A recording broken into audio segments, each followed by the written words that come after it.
Hello, welcome. Good morning, or afternoon, high noon. Good high noon, everybody. My name is Pastor Seth Botts, and I'm the current pastor here at Holy Covenant United Methodist Church. So the parish of the Holy Covenant, as we're sometimes called, along with the Black Panther Historical Society, invite you to this building this afternoon and welcome you to the parish of the Holy Covenant.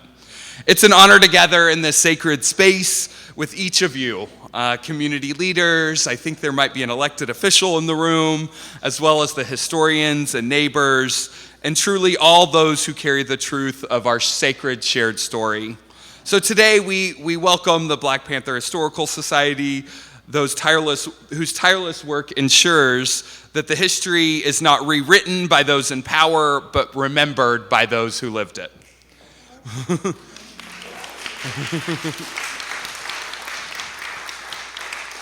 We also welcome the Young Lords, the People's Law Office, the Students for a Democratic Society, and Rising Up Angry, movements and advocates who stood shoulder to shoulder in the struggle for liberation, equality, and justice for all people.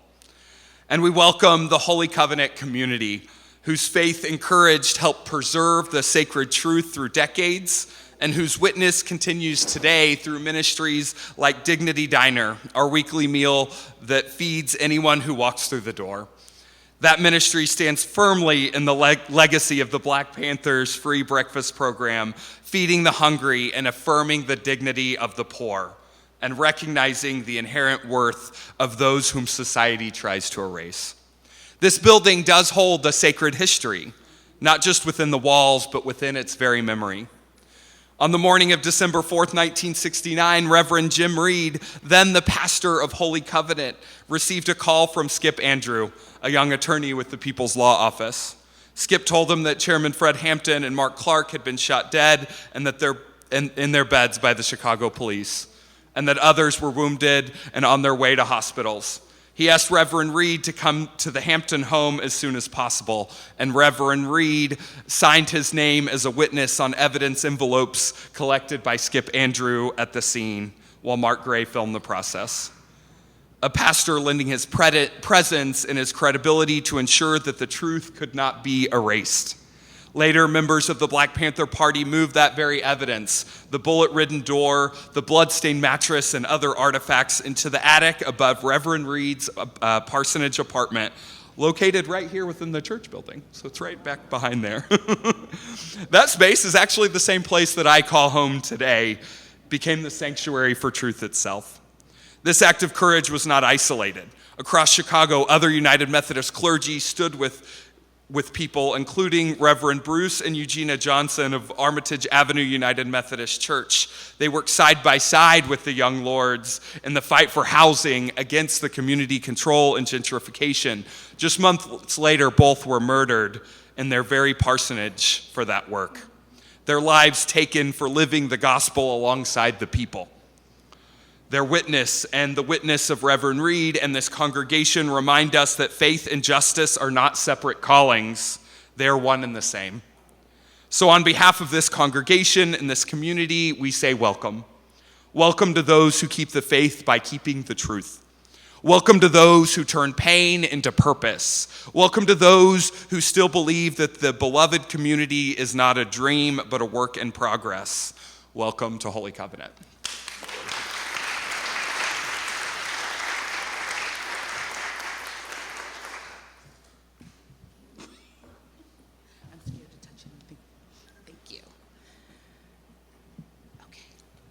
Good morning or afternoon, everyone. My name is Layla Wills, and I am the Executive Director of the Historical Preservation Society. I know a lot of you, and some we're just meeting for the first time. This preservation effort began in 2020, and since then, it took about 3 years for us to add the Illinois chapter of the Black Panther Party to the National Register of Historic Places. It is the first recognition of the Black Panther Party of its kind in the country. We are working with other, thank you.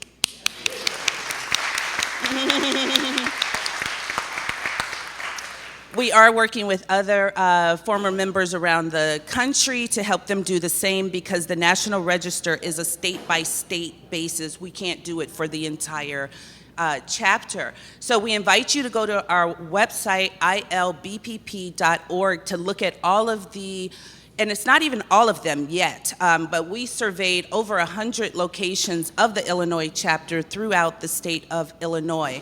The chapter was the largest chapter in the Black Panther Party, arguably against Oakland. That's a debate to this day.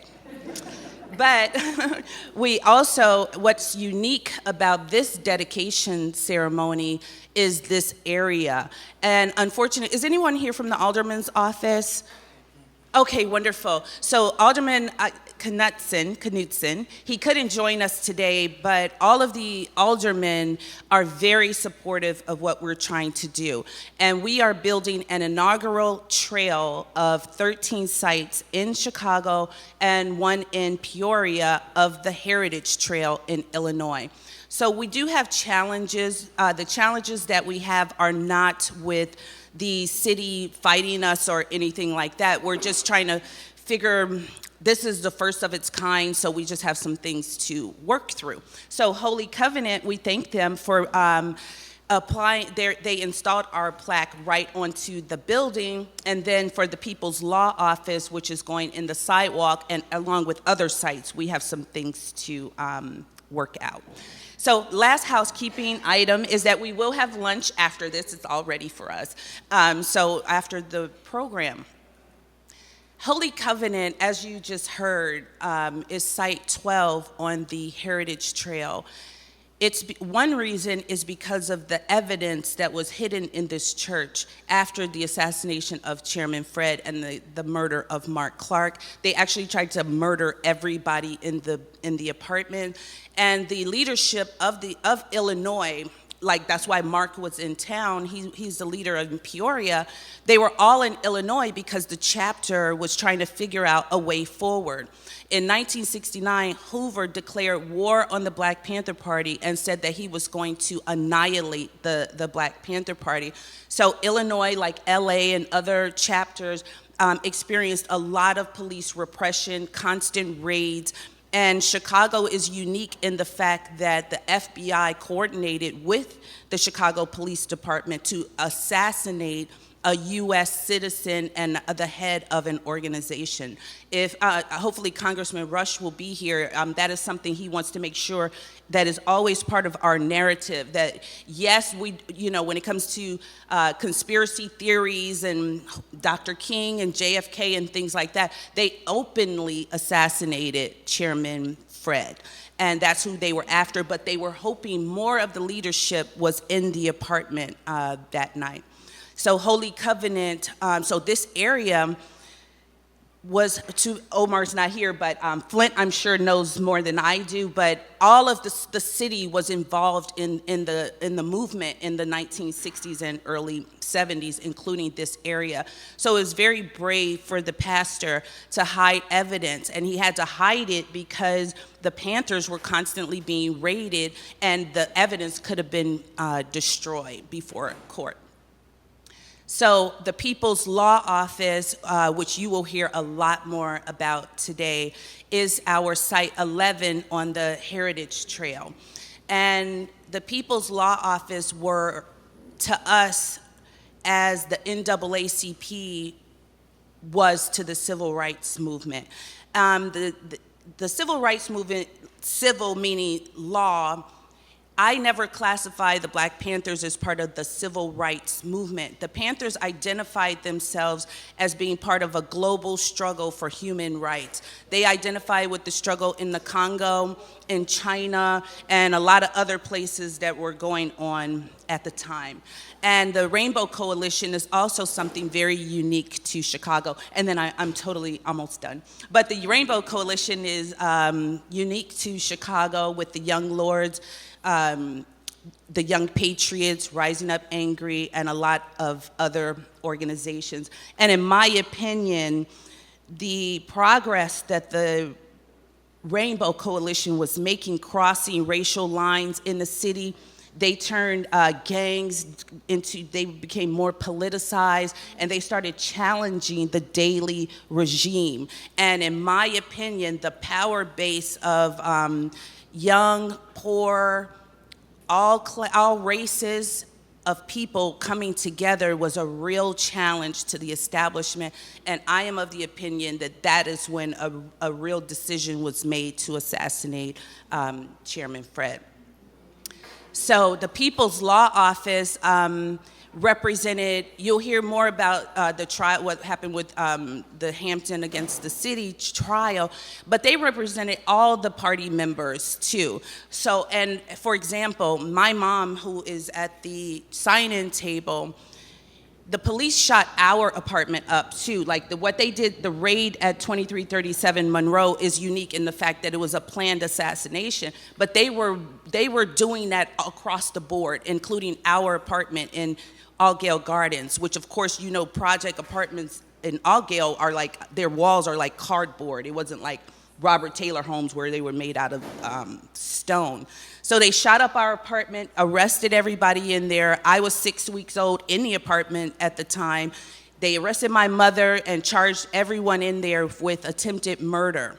And she doesn't know how, to this day, that a lawyer from the People's Law Office came to bail them out and represented them at trial.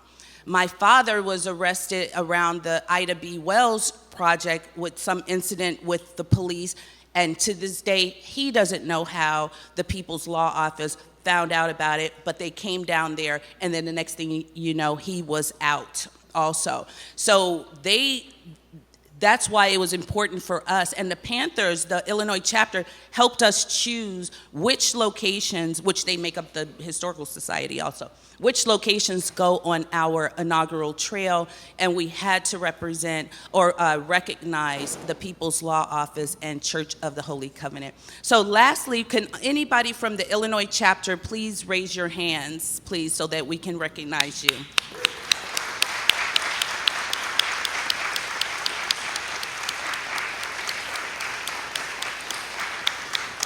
And can anyone from the Rainbow Coalition please raise your hand so we can recognize you?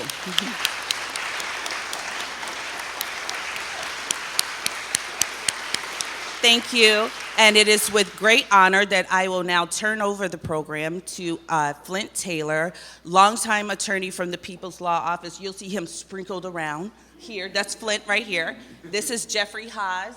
This is Chairman Fred's brother, Bill Hampton. Jeffrey is here on our iPad on FaceTime. Hi, Jeffrey.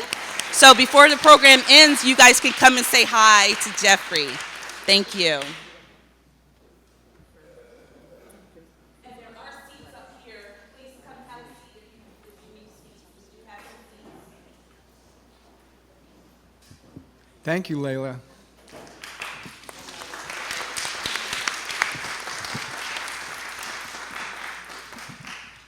This woman is a whirlwind.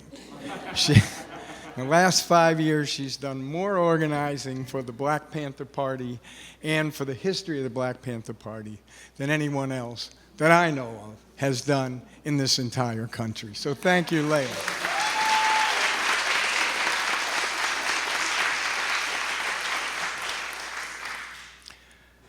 It's very humbling to stand here in this church, to stand here in the church where I, as a young law student who went to the apartment at 2337 West Monroe a few hours after the assassination, came in the dead of night with evidence to knock on the door of the parsonage that was just mentioned by the pastor, and to bring certain pieces of evidence up to the parsonage. Thinking back at it, I thought it was to the attic, but that has been clarified, and it's been clarified in part by a note we got from Reverend Reed's son, Steve, who said he was a 16 or 17-year-old boy at that time, and he said that he remembered people bringing that evidence to his apartment, and the knock on the door, and he said, and I'll quote, I was 16 or 17 at the time and pretty aware of what was going on. And I saw the material. The question is how our dads got involved with this. All I know is the principal attorney was Skip Andrew, and him and his wife, Nancy Dempsey, lived down the street from us. And they attended my dad's church, the Holy Covenant. So that's how Skip and the People's Law Office were connected with Holy Covenant before the assassination. And that's why among the people that Skip, in his brilliance, marshaled and brought together to go to that apartment, including Jack Welch, who's in the audience today and one of the founders of the Black Panther People's Law Office, as a student.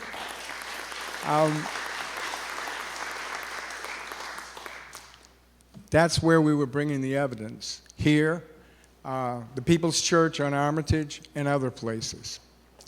So he finished, he said, he remembered the lawyers looking at the evidence. Bloody sheets, he mentioned. Bloody clothes, he mentioned. And then he said the material was removed the next day. So that was some of what was going on after the assassination of Fred Hampton. We'll get into it in more detail, but we want to address first the church and it being honored, and of course Jim Reed, the Reverend Jim Reed, who is the pastor here, and he had a tremendous history in the civil rights movement, which I don't know that all of us as youngsters knew, but he went to the South in 1963 when the Methodist Church down there, not surprisingly I suppose, was segregated and would not let black people come and worship in the white churches down there. So ministers from here in Chicago went down there to stand in solidarity with the ministers and the black folks who were demonstrating there in Jackson, Mississippi. And here in Chicago, he was involved in a coalition of ministers who fought to desegregate the Methodist Church in the mid-60s. And he also supported an organization, and Mike and Mary and others, I'm sure, remember this organization. It was called the Survival, what was it, the Committee, Survival Committee? No, I'm thinking of one before then that Pat Devine was involved in. I can look it up in my notes, but when the Congressional Committee came to investigate all of us, they investigated them and said that Reverend Reed was behind it all. Of course he wasn't, but but anyway, that's the church, that's Reverend Reed. That's why it's so important that this church be honored here on the north side, along with all the other important places that Layla and the folks from the Black Panther Party have picked out to honor. And I'm sure there'll be more in the future, because there should be more in the future as well. So the first part of our program, we want to have a few speakers that focus more on the church and the church's involvement in the community and in the organizations. The first person that we want to call up to do that is Jack Hart. Jack was involved with the Intercommunal Survival Committee, which had an office next door to the People's Law Office, and we were there with them for many, many years. So Jack, you want to take it over?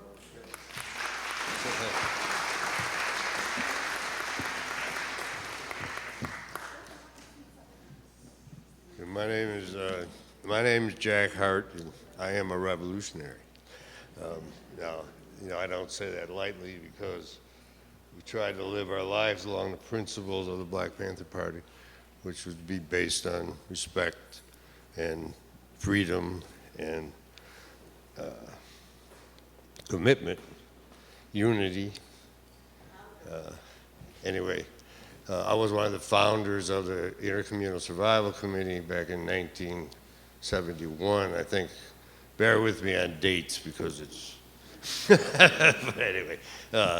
So myself, Slim Coleman, and Kathy Archibald founded the Intercommunal Survival Committee, which was under the guidance of the Black Panther Party to establish programs in the community similar to the party and geared to poor white people to try to organize them under the guidance of the party, recognizing the party as the vanguard organization in the struggle for freedom in this country. I'm sorry. Anyway, so our office where we founded the Intercommunal Survival Committee was next door to the People's Law Office at 2154 North Halsted. That was in 1971, I believe. We ran a free breakfast for children program there. And we also had a free breakfast for children program in the basement here of this church. In terms of the church, we, again, bear with me on dates, but sometime around 1970 and 1971, a number of community activists, Rising Up Angry, people who predated the Intercommunal Survival Committee, occupied the emergency room at Augustana Hospital and demanded that the hospital fund community health care. So the result of that was the Augustana Hospital did agree to fund the Fritzie Engelstein Free People's Health Center, which was established here at Holy Covenant Church, right in the back here. I can't really tell you exactly how we ended up here, but I'm sure it had something to do with the prior relationships with the party. Slim Coleman, who was one of our founders, also had a relationship with the Methodist Church, so I'm sure that came about there. So the Fritzie Engelstein Free People's Health Center, we had some funding, we had emergency room access at Augustana Hospital, and we had doctors and medical students, and we ran a clinic here, I know, 2 or 3 times a week. Anyway, so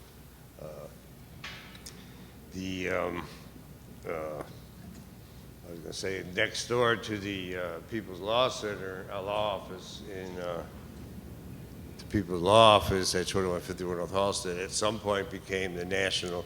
After Sam Napier was murdered in New York, we moved the national distribution of the Black Panther Party newspaper to Chicago, and that operated out of the office at 2154 North Halsted.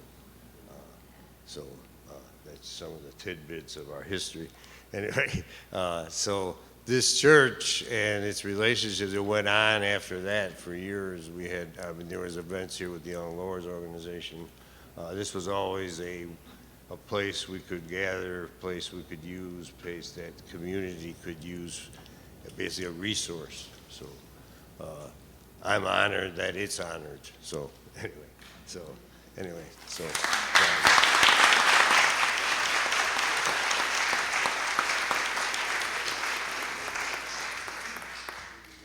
Thank you. Our next speaker will be Mary Driscoll. Mary goes all the way back to Rising Up Angry, and she'll speak a bit about the church and the clinic, right?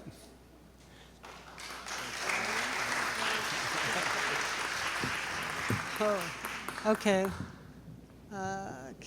Well, good afternoon, everyone. It's so nice to see everyone here that's so interested in the history of the Black Panther Party and the history of the Holy Covenant Church and all the other organizations that were around at the time doing good for the people.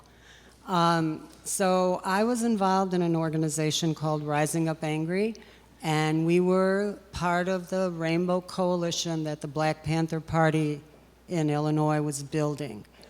And we were involved in this church and in the health center that this church started. also with Jack and his group, the Intercommunals Survival Committee. We were all working in this church in the health center. We're at the Augustana, the March on Augustana. And then at one point, and I think it was about in 1971, we were talking all the time to Reverend Reed, and we were looking at the Black Panther Party and modeling ourselves after the Panthers, but we were here in the community organizing working class and poor white people. And Jim Reed decided that the church no longer really wanted to have main responsibility for the health center. So he asked us in Rising Up Angry if we wanted to take it over and run it as a program of Rising Up Angry, just like the Black Panthers had a health center as one of their programs. And we said yes, we would, and we recruited a lot of volunteers from this community to work in this health center. We trained them. We were open for services for the community about 3 nights a week, but we were open all the time to do follow-up, to run healthcare the way it should be. When you come in to see your doctor and you go home, and that's the end of it, not in the Free People's Health Centers. You went home, someone would call you the next day to find out how you were doing, to find out if you got your medicine, if you didn't, to help you do that, to help you get referrals to other places. Usually we refer people to Cook County, and that's where a lot of our doctors came from too, so let's hear it for Cook County Hospital.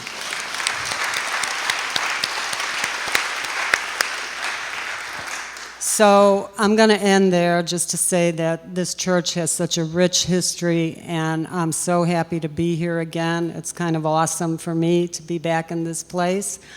But I would be remiss if I didn't say right now that we may be needing these Serve the People programs soon again with what's going on and the cuts.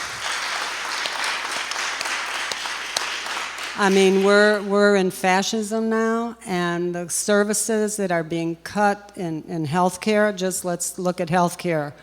So let's all start thinking and looking at each other and looking at our young people today, because we may be needing these Serve the People programs soon again.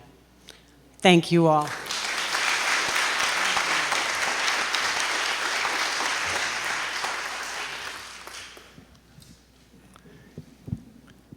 Thank you, Mary, and thank you for drawing the straight lines that we need to draw from yesterday and the histories that we all went through and the current history, what's going on today, calling it what it is, and supporting our young people and doing what we all can as old-timers, and many of us are old-timers here, or think of ourselves that way, to fight and support the struggles that are going on, certainly in this city and across the country, against rising fascism. We're now going to turn to the People's Law Office, to the People's Law Office at 2156 North Halsted Street. We were there for 6 years before we moved downtown to do a little trial that Jeff and I were involved in that lasted 18 months on behalf of the survivors of the raid, the December 4th raid, and the families of Fred Hampton and Mark Clark. We've lost one of our mentors and founders, Dennis Cunningham, who we all love very much, and many of you know. He was an inspiration. He was an inspiration to all of us. We've lost another one of our founding lawyers who was so instrumental, so inspiring in terms of dealing with the assassination from the moment that Minister Rush called him in the morning of December 4th, right through until all of the criminal cases that the Panthers were charged with were taken care of. And that, of course, is Francis Skip Andrew.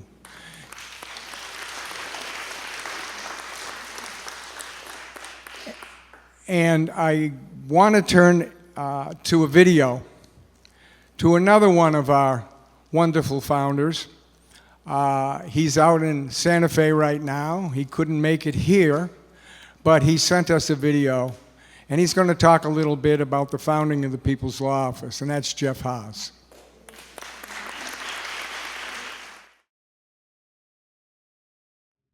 Greetings. My name is Jeffrey Haas, and I am one of the founding partners of the People's Law Office, or PLO as we are called. In 1968, a young attorney named Dennis Cunningham was introduced to Fred Hampton, at that time the leader of the suburban NAACP. Dennis successfully represented Fred when he was charged with mob action for leading a march to the Maywood City Council demanding an integrated pool. He told Dennis they needed more people's attorneys because Panthers were being harassed and arrested just for selling papers. In early 1969, Dennis contacted me and two other attorneys working at Legal Aid, Don Stein and Skip Andrew, asking if we wanted to form a law collective to represent the many movement people getting arrested and often harassed by the Chicago police.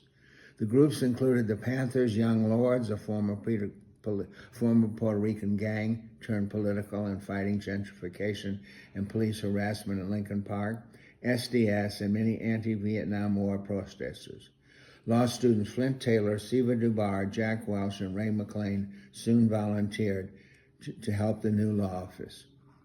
We found an office, formerly the Fless Homemade Sausage Shop, at Halsted and Webster. A local architect built the hexagonal offices in the interior, and we poured cement into a 4-foot hollow wooden barrier facing the front windows to protect against possible police or other violence. We had a buzzer system that allowed our clients and us to enter the rear offices. To get started, the Panthers offered us help with Ann Campbell, one of their women cadre who became our first receptionist and legal worker. We named ourselves the People's Law Office. Busy from day one, the day we opened, we partially supported ourselves with a $90 returned to an attorney if we got a misdemeanor case dropped and our client had posted a $100 bond. Also in 1969, the Young Lords occupied McCormick Seminary near our office, and their demands for the community included $25,000 for PLO, which we received with the understanding it contained the duty to represent Young Lords and other community members arrested for political activities. Other than Dennis, who had a family with 3 kids, many of the rest of us lived in a house on Bissell Street, which was in keeping with the collective spirit we were trying to model with our office. We divided income based on need and made office decisions after full discussions with lawyers, law students, and legal workers. In late 1969, Fred's appeal from a conviction for taking 71 bars of ice cream was denied, and was ordered to return to prison the first week of December to complete his 2 to 5 year prison sentence. On Thursday morning, December 4th at 7 a.m., Skip came to my house and reported that Fred had been killed in a police raid that morning. Skip said he was going to go to the raided apartment, which the police had left unsealed. I went to the local police station, where Deborah Johnson, Fred's fiancée, 8 months pregnant, and the other 2 Panthers who had not been shot by the police were being held. Don Stein went to the jail hospital where the 4 wounded Panthers were being held. On the drive, I heard Hanrahan on the radio claiming the police assigned to his office were serving a search warrant at Fred's apartment and was suddenly attacked by the Panthers. At the Wood Street station, I was led into a tiny interview room where Deborah was brought in her nightgown crying. She told me Fred never woke up, even after the gunshots, and when the shooting stopped, 2 officers came in the bedroom. She heard 2 more gunshots and a policeman say, "He's good and dead now." Survivors Hale Bell and Louis Trulock also said the police came in shooting without announcing their office, and Trulock told me he heard the police say, well, Rush was next. I conveyed the warning, and Defense Minister Rush was not present the next morning when the police did raid his apartment. Meanwhile, Skip gathered Jim Reed and Mike Gray, a progressive minister and a filmmaker, to witness and film the gathering of evidence at 2337 West Monroe. Skip gathered the bullets and shell casings, and Mike Gray filmed the walls with the bullet holes.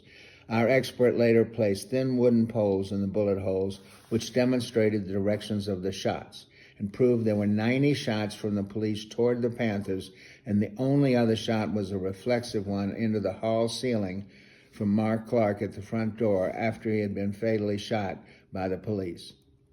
A few days later, we all met at the office and went over the evidence, including the survivors' accounts, and decided it was necessary to confront the false narrative being put forward by Hanrahan and the Raiders on TV, radio, and in the Chicago Tribune.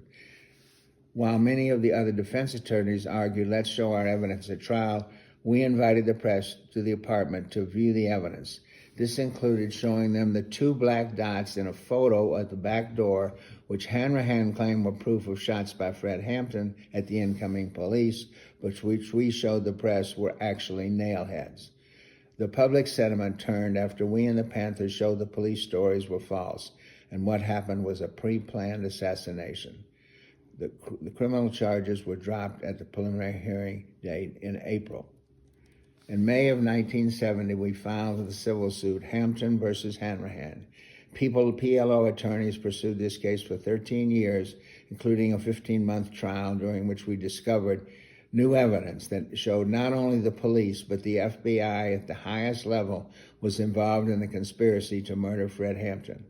Litigating against a hostile judge and 3 sets of lawyers for the city, county, and federal defendants gave us great trial experience, and we became experts in police misconduct litigation.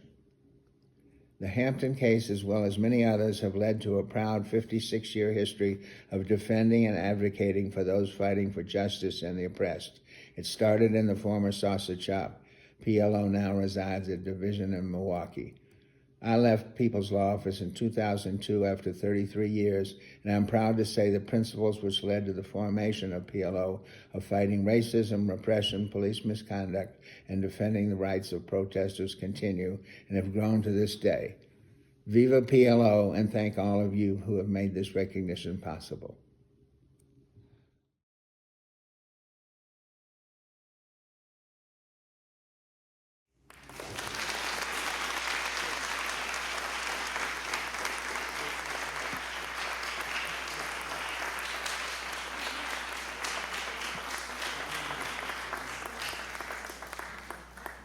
Hey, Jeff, are we on? Hey, Jeff, it was an 18-month trial, not a 15-month trial. And at that apartment that morning, they say it takes a village, right? And that was a village that morning. I happened to go, I got the call, I got Jack, we went down there, and Mike Gray and Howard Alk, the filmmakers, were there, as Jeff mentioned. There were photographers there. There were family members there. Mary Dempsey, who was either married or a partner to Skip. Mary Haas, Jeff's wife at that time. Laura Whitehorn, who was Don Stang's wife at that time. Victory Kadish, Mark Kadish's wife at that time. At that time, right? Hey, that was what, 55 years ago? But actually, and well, I'm not going to say.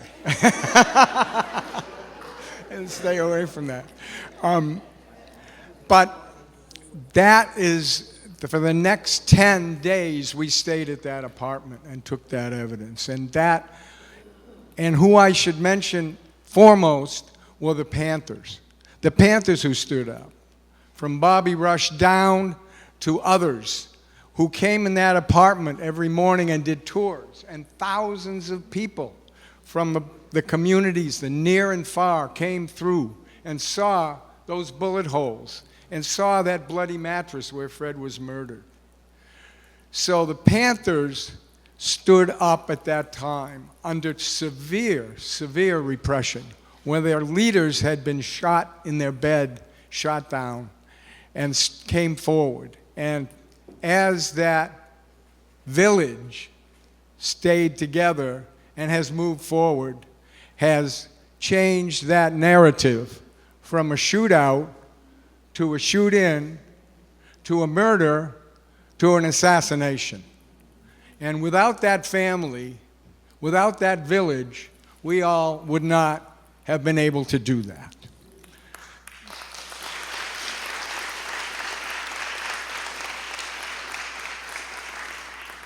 And I want to point out a couple of early members in the office who worked on the Hampton case who are here today, and that's Peter Schmiedel,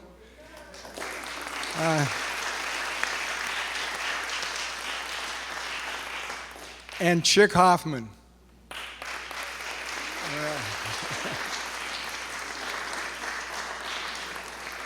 Chick not only worked at the law office, but he hung out with Fred Hampton and Maywood when they were both knee-high to grasshoppers. So we want to turn next to a short video that's on our website here, on the People's Law Office website, that talks a little bit more about the Hampton case and the People's Law Office. Everything would be all right if everything was put back in the hands of the people. And we're going to have to put it back in the hands of the people. And we're going to have to do more than talk. We're going to have to do more than listen. We're going to even have to do more than learn. We're going to have to start practicing, and that's very hard. We're going to have to start getting out there with the people. The Black Panther Party was an organization of young people who were willing to put their lives on the line for the advancement of African American poor people, black people, oppressed people in this nation, this city, and around the world. In the fall of 1969, Fred Hampton was released from prison on an appeal bond. As a law student, I had worked with others in the office to obtain his release from the Illinois Supreme Court pending his appeal. And when he came out of prison, he picked up right where he left off, and he caught the attention not only of the police, not only of the prosecutor, Edward Hanrahan, here in Chicago, but also of the FBI, who secretly was plotting to destroy the Black Panther Party under the COINTELPRO program. When you leave here, you're saying the last word, before you go to bed tonight, say, I am a revolutionary. Make that the last word. In case you don't wake up, then somebody might believe it, and you might, end up in what they call a revolutionary happy hunting grounds. Say that. I am a revolutionary. After I met him, after he spoke at our law school, it was within a month or two that I was standing in his blood. I remember the morning that Fred was killed. The first call that I made was to the People's Law Office. They were in the apartment as soon as the police vacated the apartment.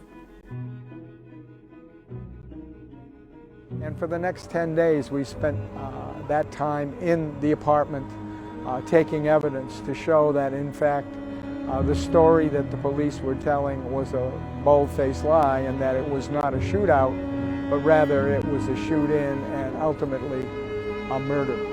We can draw a straight line from that morning on December 4th, 1969, through the 13 years of legal struggle and political struggle that we all participated in with regard to the fight to bring the truth out and to change the narrative about the murder of Fred Hampton and Mark Clark. On that straight line going through all of our work in one way or another, it really solidified our understanding of what the police would do and what the police had done.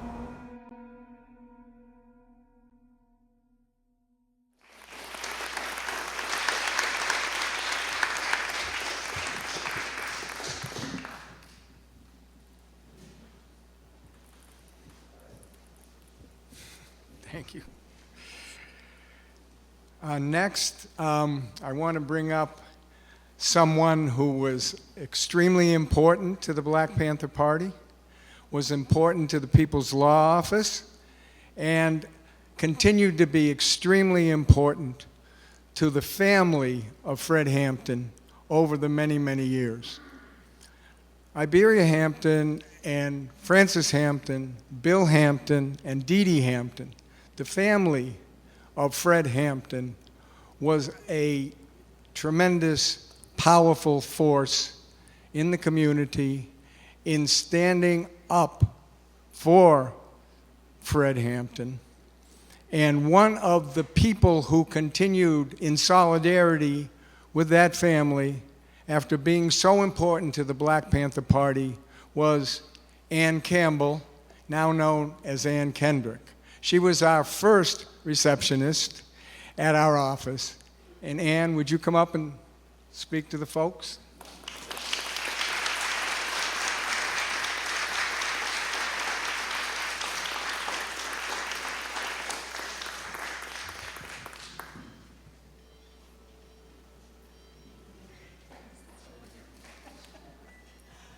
Well, I don't have much to say because Jeff Haas said some of the things that I was going to share. But I will start with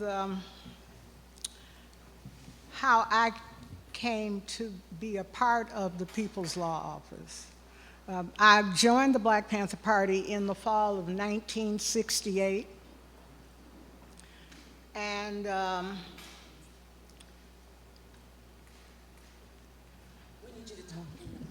I thought I was talking in the mic. Okay. And as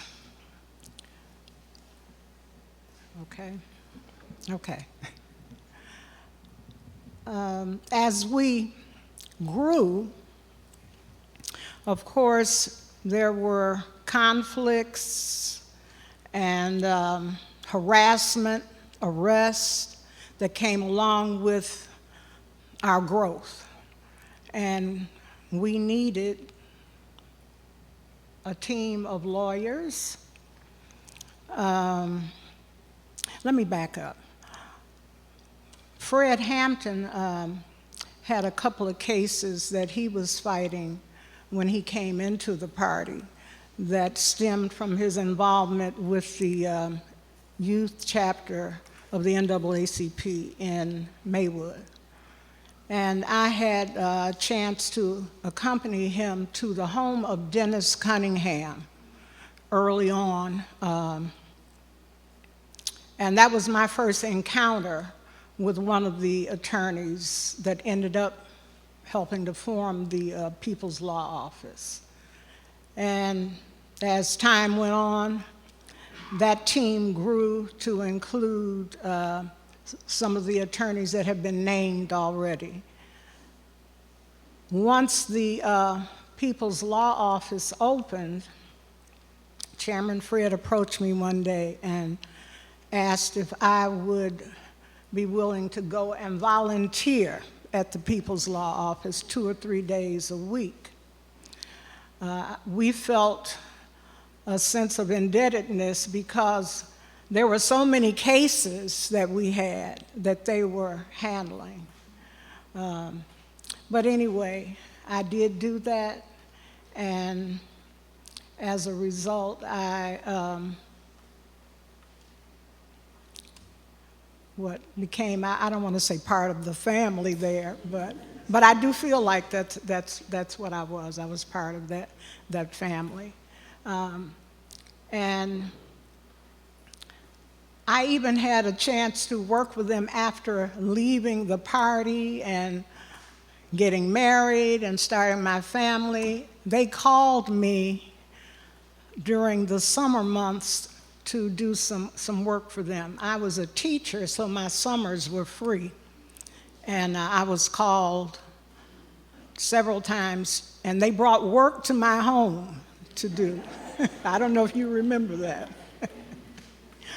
But anyway, I'm just going to say a couple of words, too, about December 4th.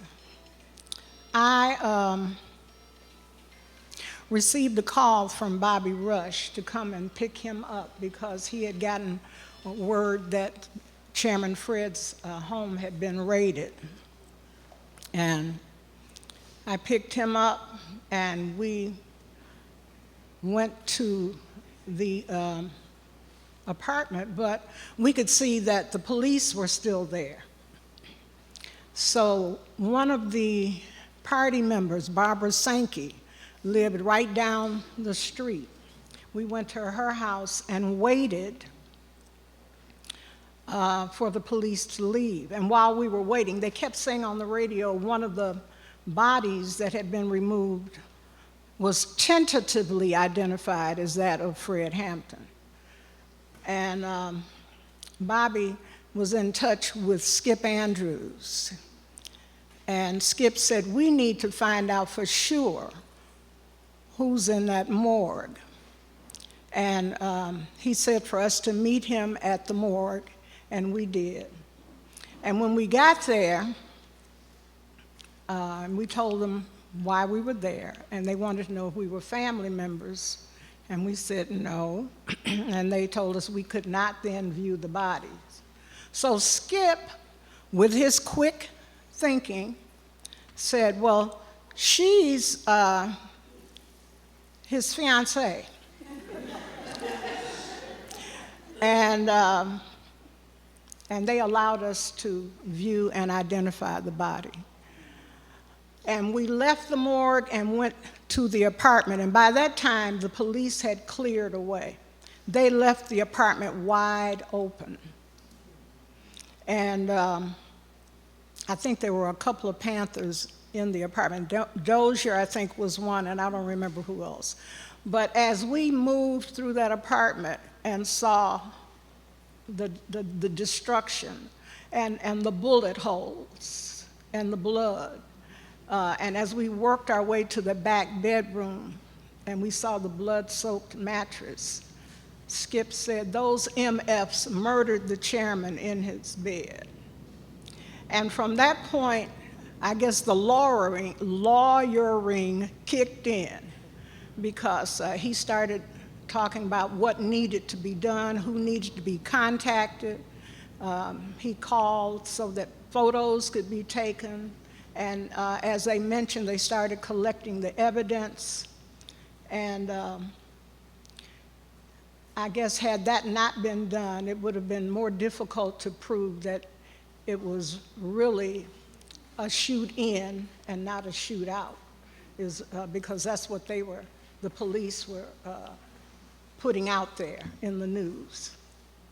But I just want to say that it's been a pleasure to have known you, Flint, Jeff, and all of the attorneys that have worked so diligently and tirelessly in the struggle.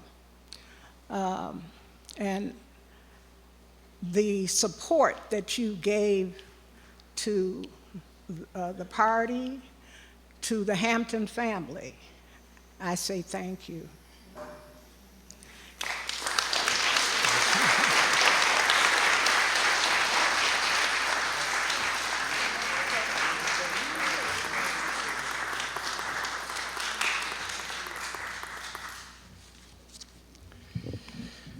Thank you, Ann. The next person that's going to speak will also speak by video. Another important member of the Black Panther Party, who was in Cook County Jail on December 4th, 1969. And she will talk about Mark Kadish. Mark Kadish was an ex officio member of the People's Law Office. He had an office at the front of that sausage shop, as I remember it. And he had come from Detroit to organize or reorganize the National Lawyers Guild. And I saw Mark last night, as a matter of fact. And he remembered going to see Lynn on December 4th. And he remembered then going to court. And he ran into Gloves Davis, one of the assassins in the apartment. And he called Gloves Davis a murderer to his face. And Davis threw him up against the elevators there at 26th Street in the courthouse. Anyway, here is Lynn French speaking from D.C.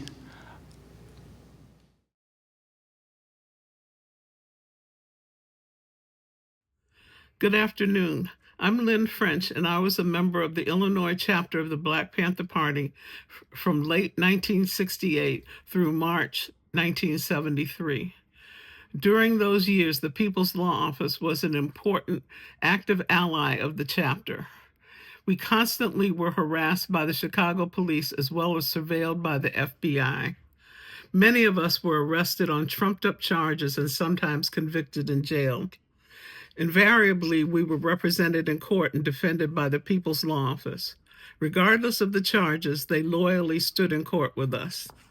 As an example, I was arrested in the wee hours of December 2nd, 1969, by police who were searching for Chairman Fred Hampton. The chairman had been arrested, imprisoned, and released on appeal bond related to a phony charge of robbing a Good Humor truck to pass out ice cream to children on a playground. Fred was notified in November 1969 that his appeal had been denied. Unbeknownst to us, during that period, the FBI, Chicago police, etc., were hatching a plot to assassinate Chairman Fred. Fred apparently suspected that someone close to him was a traitor and stopped staying at his apartment at night. Even his security, William O'Neill, now a confirmed traitor and FBI employee, was kept in the dark. Fred set up a phone tree for contacting him at night, and I was the first link. My role was to call a certain number and ask for the chairman to call me, and he would respond in a few minutes. And so the police came where I was staying, thinking they'd find him. When they discovered he wasn't there, they arrested the three of us who were sleeping there. After being processed, Mark Kadish showed up to represent us at our bail hearing.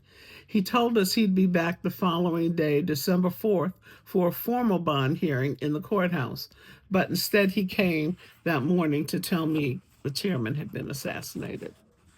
Ultimately, I learned that the People's Law Office and Mike Gray's film group had entered the Monroe Street apartment shortly after the police raid and filmed all the physical evidence which substantiated the proof that Chairman Fred Hampton had been drugged and killed while sleeping. This evidence proved to the world the facts of the assassination. Fred Hampton lives.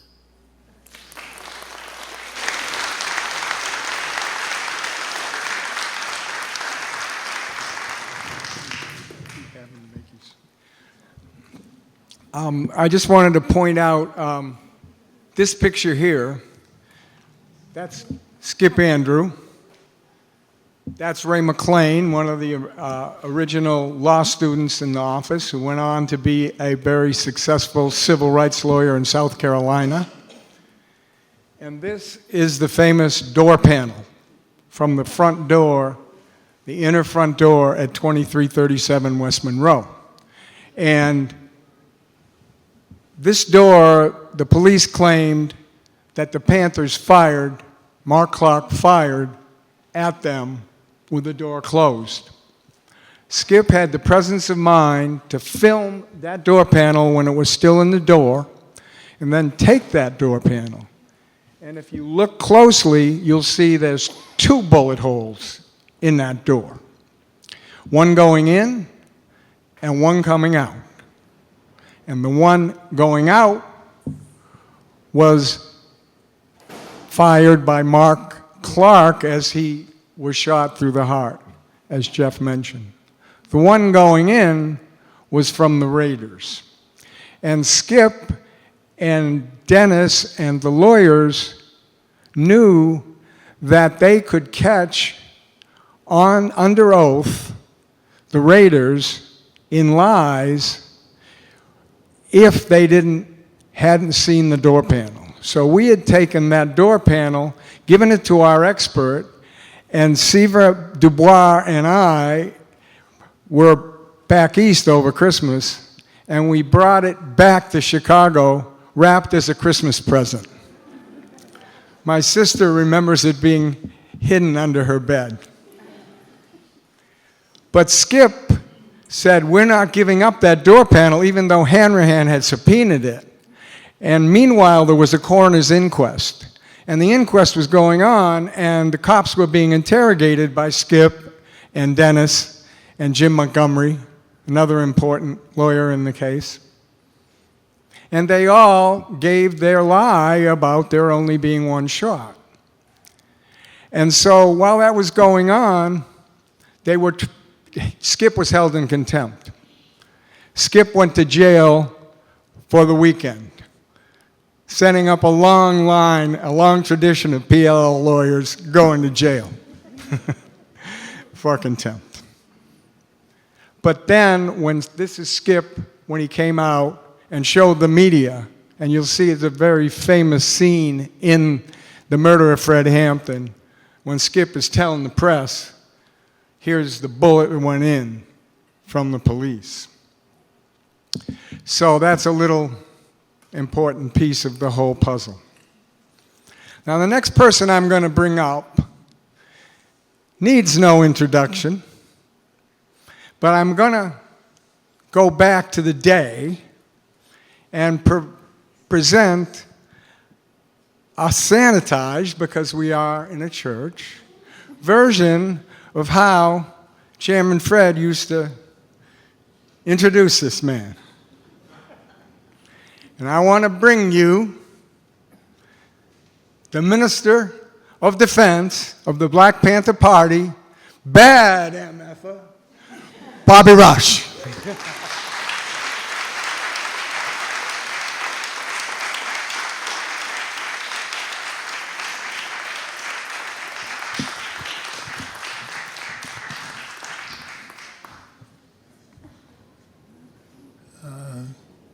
To each of you who are in this sanctuary,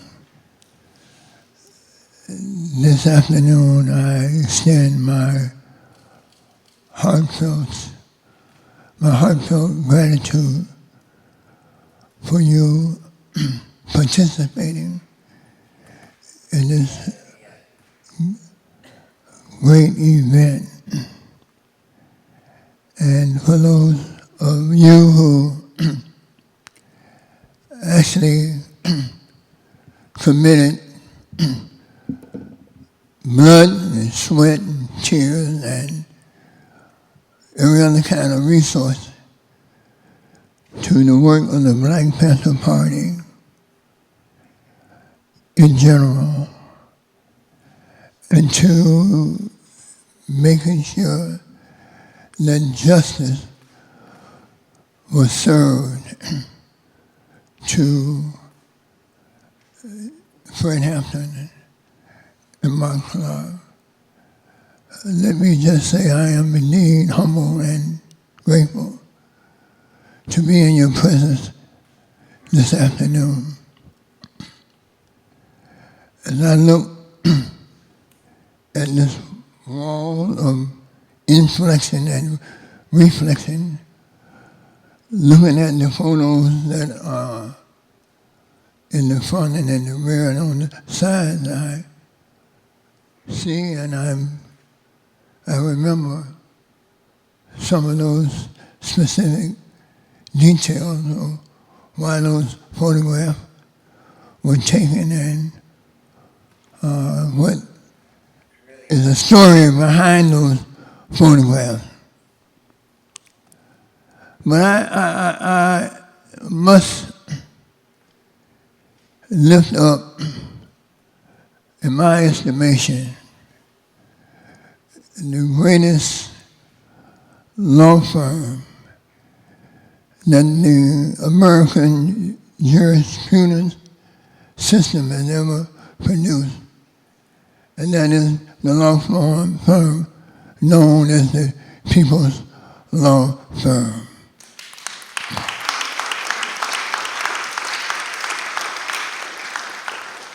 And I say that not in some kind of empty moment, but I say that after decades of reflection about the work that began in the early parts of 1969. As I recall, we were introduced to the People's Law Firm by a friend of Dennis Cunningham, by the name of Howard Oak.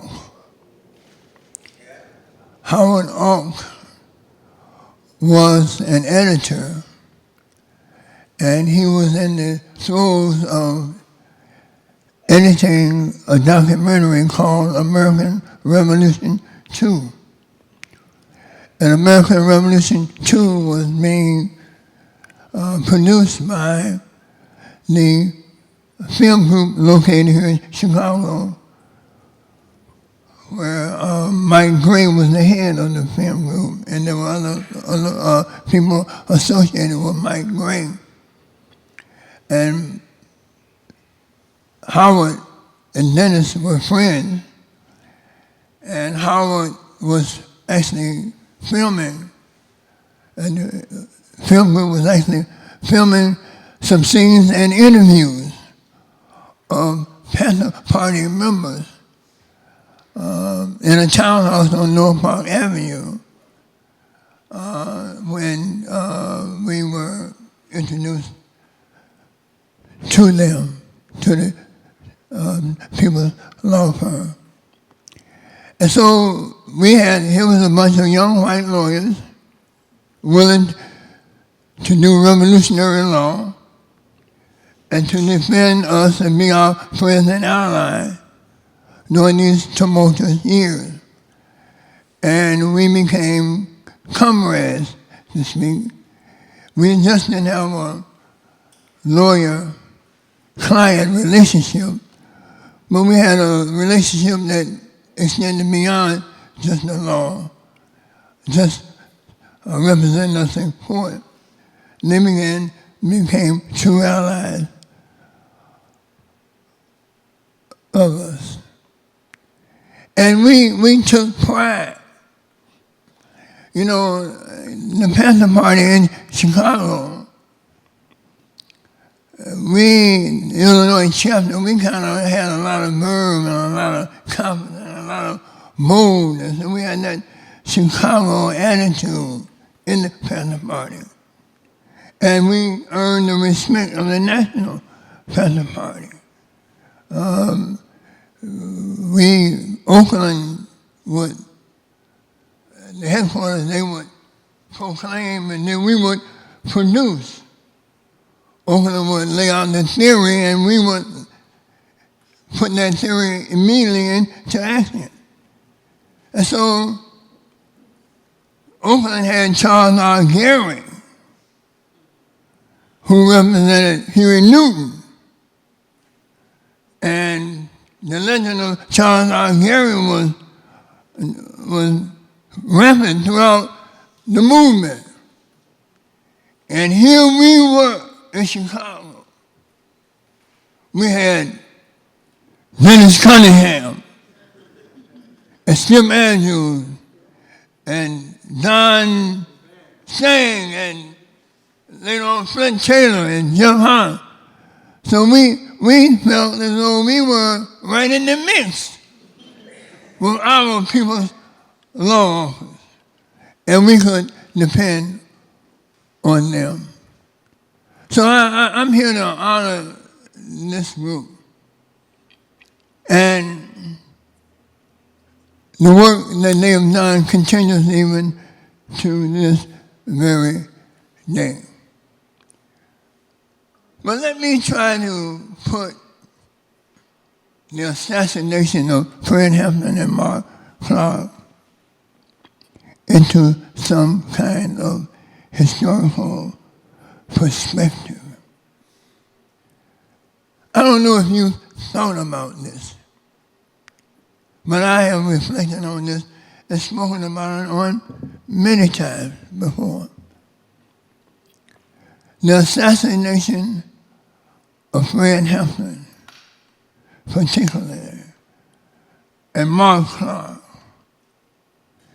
is the only recorded assassination of an American citizen for political reasons on the shores of America in American history.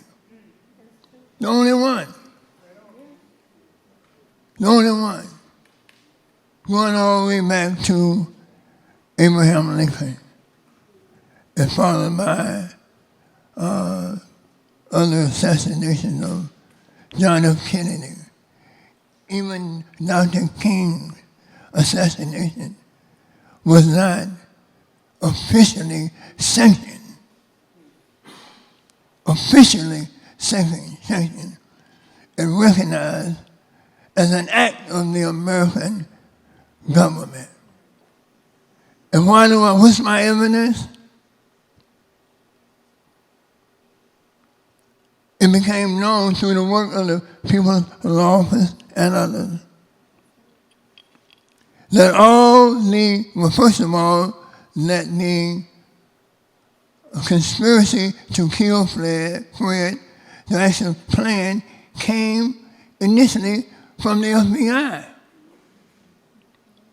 in terms of its COINTEL program. It was hatched in the mind of a person who, in my estimation, was the worst American, even including Trump, to ever have existed. And that was J. Edgar Hoover. It came out of the mind of J. Edgar Hoover, the reason why Fred was killed. And upon Fred's assassination, your tax dollars not only supported them, the murderers of Fred, through salaries and other kinds of benefits and wherewithal, but they also paid a bonus. O'Neill got a bonus for the information that he provided in terms of laying the foundation and the conditions for Fred being assassinated. And the others in the FBI got bonuses straight from J. Edgar Hoover for their work in terms of the assassination of Fred Hampton and Mark Clark. Now, there were two reasons, in my opinion, that Fred was assassinated. One was J. Edgar Hoover knew the power of Fred Hampton, how Fred, through oratory and action and imagination, could mobilize the masses of people. People even today, young people, they marvel at the natural prowess, the speaking ability. 50 some odd years later, they are moved by hearing Fred's speeches. So you can imagine the fear in J. Edgar Hoover's heart when he recognized how powerful Fred Hampton was. And not only was Fred powerful in terms of oratory, speaking and being able to move masses, but Fred Hampton was a person who said what he meant, and he meant what he said.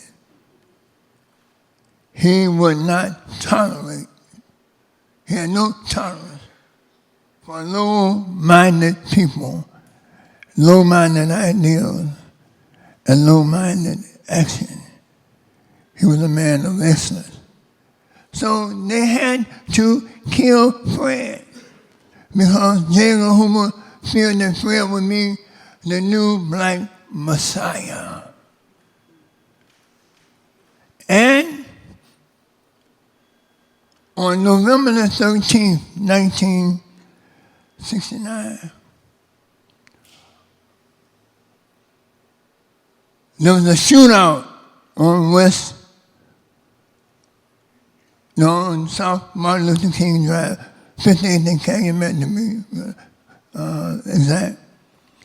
The shootout occurred between two Panthers and the Chicago Police Department. And 2 members of the Chicago Police Department were killed in that assassination. And one of the Panthers, Spurgeon Jake Winters, was also killed. And Jake, quiet, unassuming, but he had developed as a youngster because of the training of his father, the capacity to be an expert marksman. And Jake knew what he was doing. Jake knew how to handle himself in that physical encounter. So he was able to kill 2 police officers. And when that hit the news, and the world became aware of that, then J. Edgar Hoover was able to use this as an instigation to hand in hand to wipe out the leadership of the Black Panther Party here in Illinois. And they went about doing that. The FBI knew all of this, but I am convinced of this.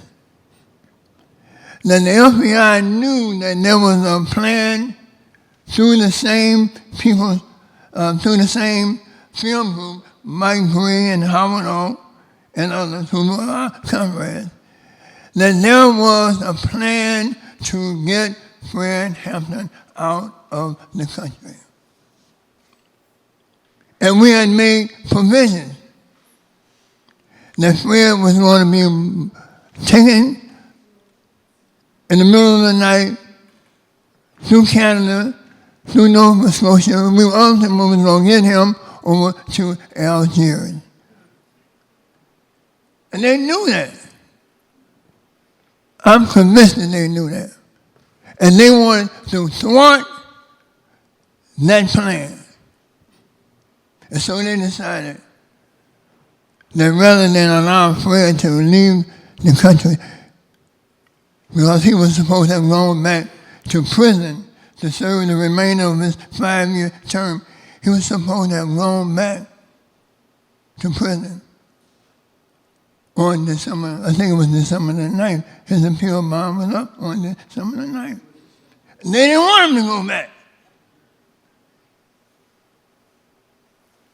They wanted to kill him and to eliminate all the leadership of the Illinois chapter of the Black Panther Party.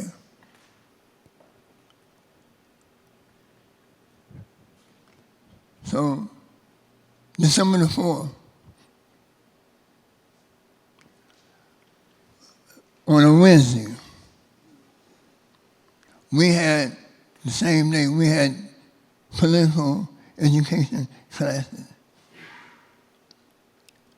And at the conclusion of the political education classes, the leadership, unbeknownst of the plans of the FBI and the local Edward Hanrahan, we were meeting at that apartment earlier that day, that evening, December 4th.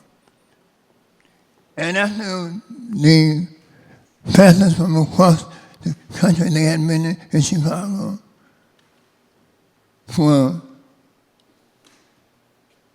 a statewide meeting. Some of them came, they were out of towners, so they had no place to stay. And some of them, we decided they would live in that apartment.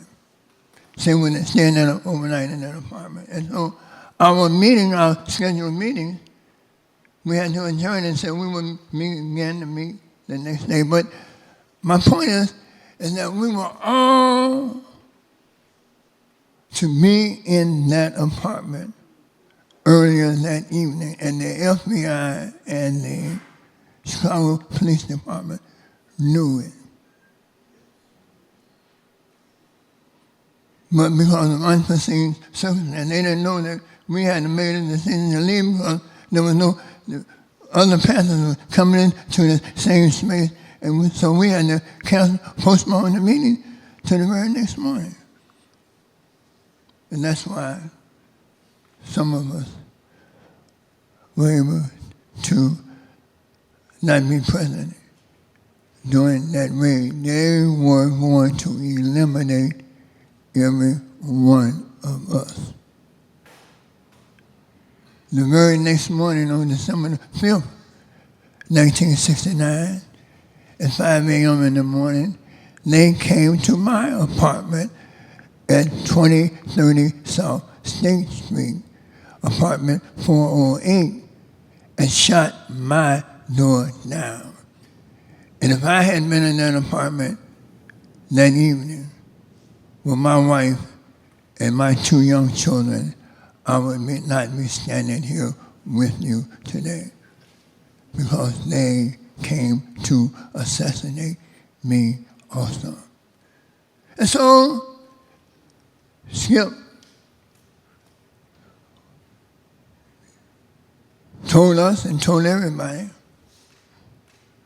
as the police was leaving out of that apartment, they said, well, Fred is good and dead now, and Bobby Rush is next. So I think about this quite often, because of what Fred Hampton's death really meant to all of us. And how even today, I am so moved when I hear young people, college students, high school students, talk about Fred Hampton and Chairman Fred and what the Black Panther Party meant and how they lift up and honor the Black Panther Party. And the things that we did in a pretty, relatively speaking, and the impact that we had in a pretty short period of time. I don't know, but I don't think that Fred was actually on the streets doing what he, I don't think that Fred was on the streets 9 months. Because he went to jail. He came out. He was on his way back, and then they killed him. I don't think that Fred, but the impact of that assassination won't be forgotten, won't be ignored, and is still present even today. Especially during these times that we live in today. We can all take part in the sterling example, the absolute example of Fred Hampton and Mark Clark and those members of the Black Panther Party nationally and locally, the Illinois chapter of the Black Panther Party. We can all resolve to not surrender to bullyism and the kind of state oppression, the imagination and the ingenuity that mobilized us and that personified Fred Hampton. You and I have it even today. So let us, in terms of honoring the people's law,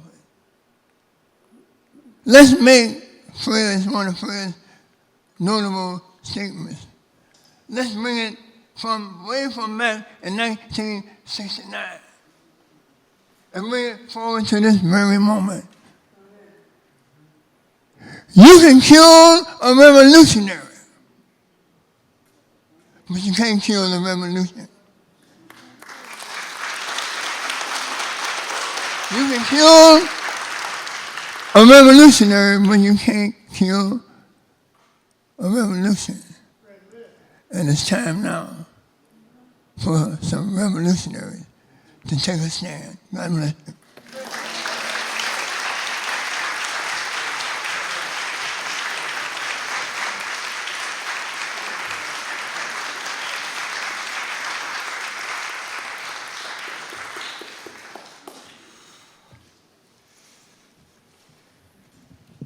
He's still bad. A couple of things I want to mention before we get to the next speaker. When we talked about Anne and working at the office as a receptionist, Nori Davis from Rising Up Angry worked as a receptionist, and Mariah Kuchman was one of our receptionists. She's here today with Jack from Portland.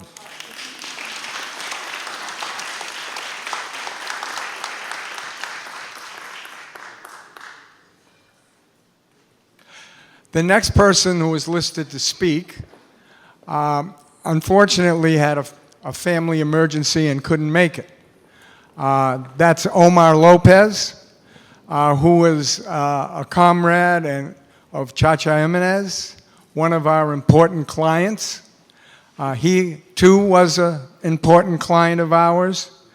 Omar, along with his brother Obed, started LADO, Latin American Defense Committee, and then, along with Cha-Cha and others, they converted the Young Lords, which was a street gang organization, into a revolutionary organization. And Omar was the Minister of Information, and he's the one who created the iconic Young Lords button that you see, and that's in Smithsonian today. And he and Cha-Cha were instrumental in so many of the movements that happened here on the north side. People's Church on Armitage, that you heard mentioned earlier. This church here, the Young Lords had programs similar to the Panthers. They were part of the Rainbow Coalition, along with the Panthers and the Young Lords, and later Rising Up Angry. And they not only were our clients, but they, in large part, helped to finance the start of the People's Law Office. Because in June of 1969, the Young Lords took over the McCormick Theological Seminary on Fullerton. And they took it over for several days and made certain demands. And among the demands was $25,000, which was a pretty decent sum in those days, to finance lawyers who would represent the Young Lords and other people from the community. And with that seed money and the $50 bond slips that we got from the hundreds of people who were getting busted, except from the Panthers, we got Ann from the Panthers, which was a good trade-off for sure. We started the People's Law Office in August. So Cha-Cha and Omar and others were our clients. Down the street on Halsted, about a block and a half from the People's Law Office, was an open corner. There was no building on it. And so the Young Lords took it over and created People's Park.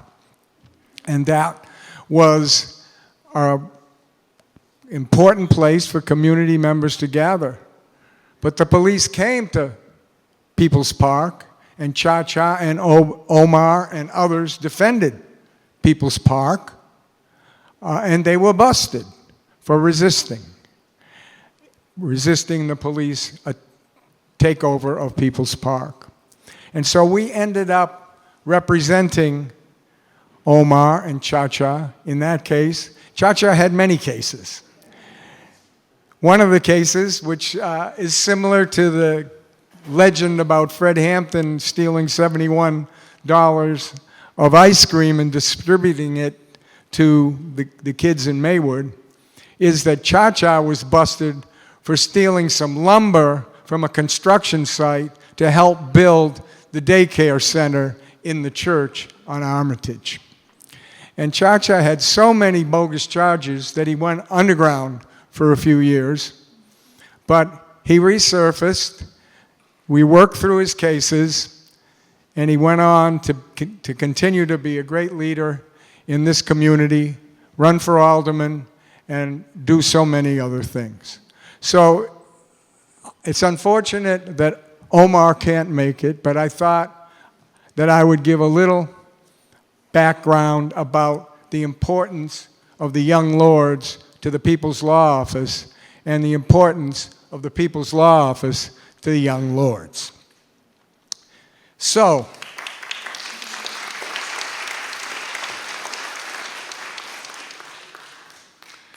the next speaker I want to bring up is someone who I have a unique and tremendously strong bond with as a lawyer, a comrade, and a friend, a man who was one of the bedrocks of the People's Law Office for over 50 years.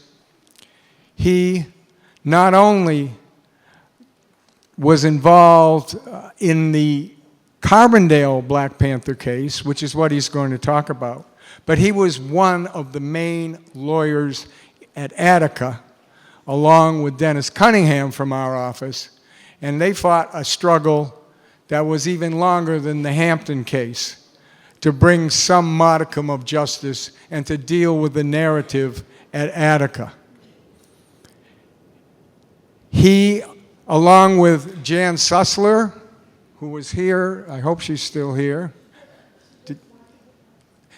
Jan, are you here still?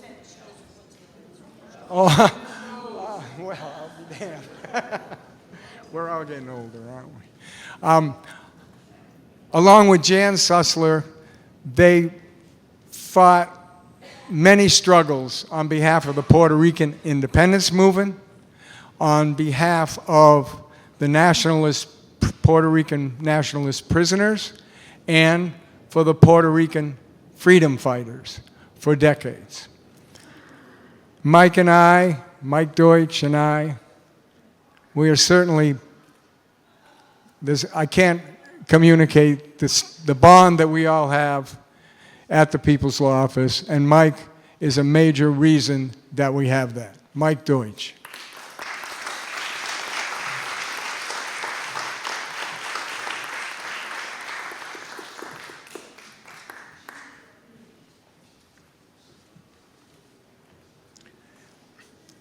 In the early morning hours of November 12, 1970, in Carbondale, Illinois, police surrounded a two-story wooden house in the black community.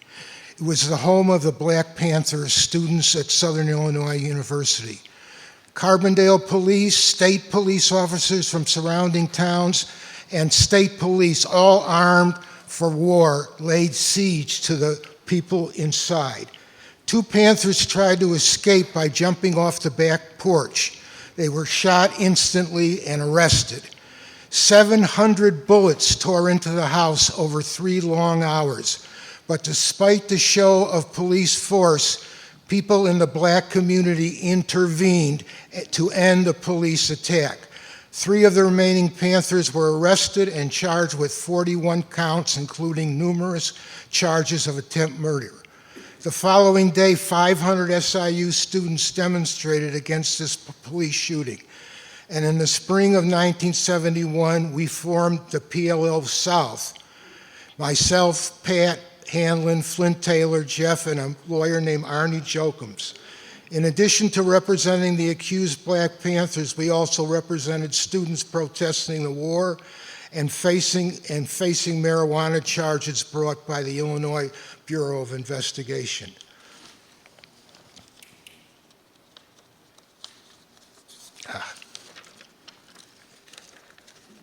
The courtroom battle in the Panther trial stretched to a month. It was the PLO lawyers' first jury trial. In the end, the jury acquitted the Panthers of all charges.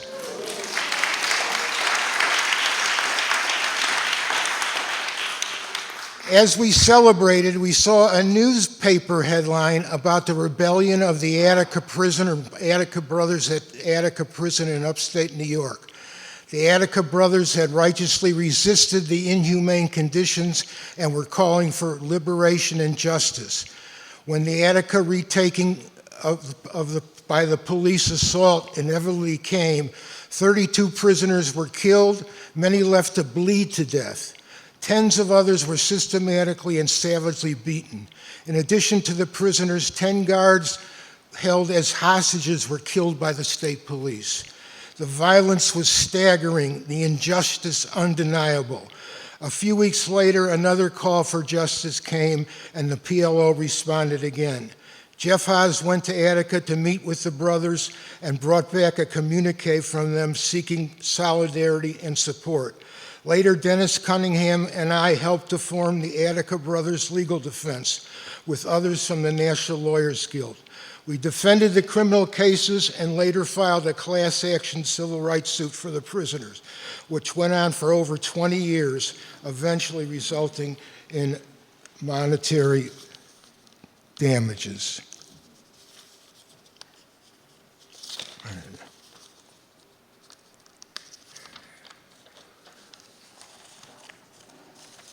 To the prison authorities, the message of Attica meant that political prisoners must be removed from the general prison population. This resulted in the rise of control unit prisons, where prisoners were held in indefinite isolation without due process, both at Marion Federal Prison in Illinois and at Lexington Women's Prison. The PLO challenged the arbitrary classification as well as the inhumane conditions. Thus, from Carbondale to Attica to control units for political prisoners in the U.S., the message was the same. We will not be silenced. We will not be broken. We will resist. We will fight back. Our struggle is for the right to be free, to resist oppression, and demand justice. Attica is all of us, and Attica means fight back.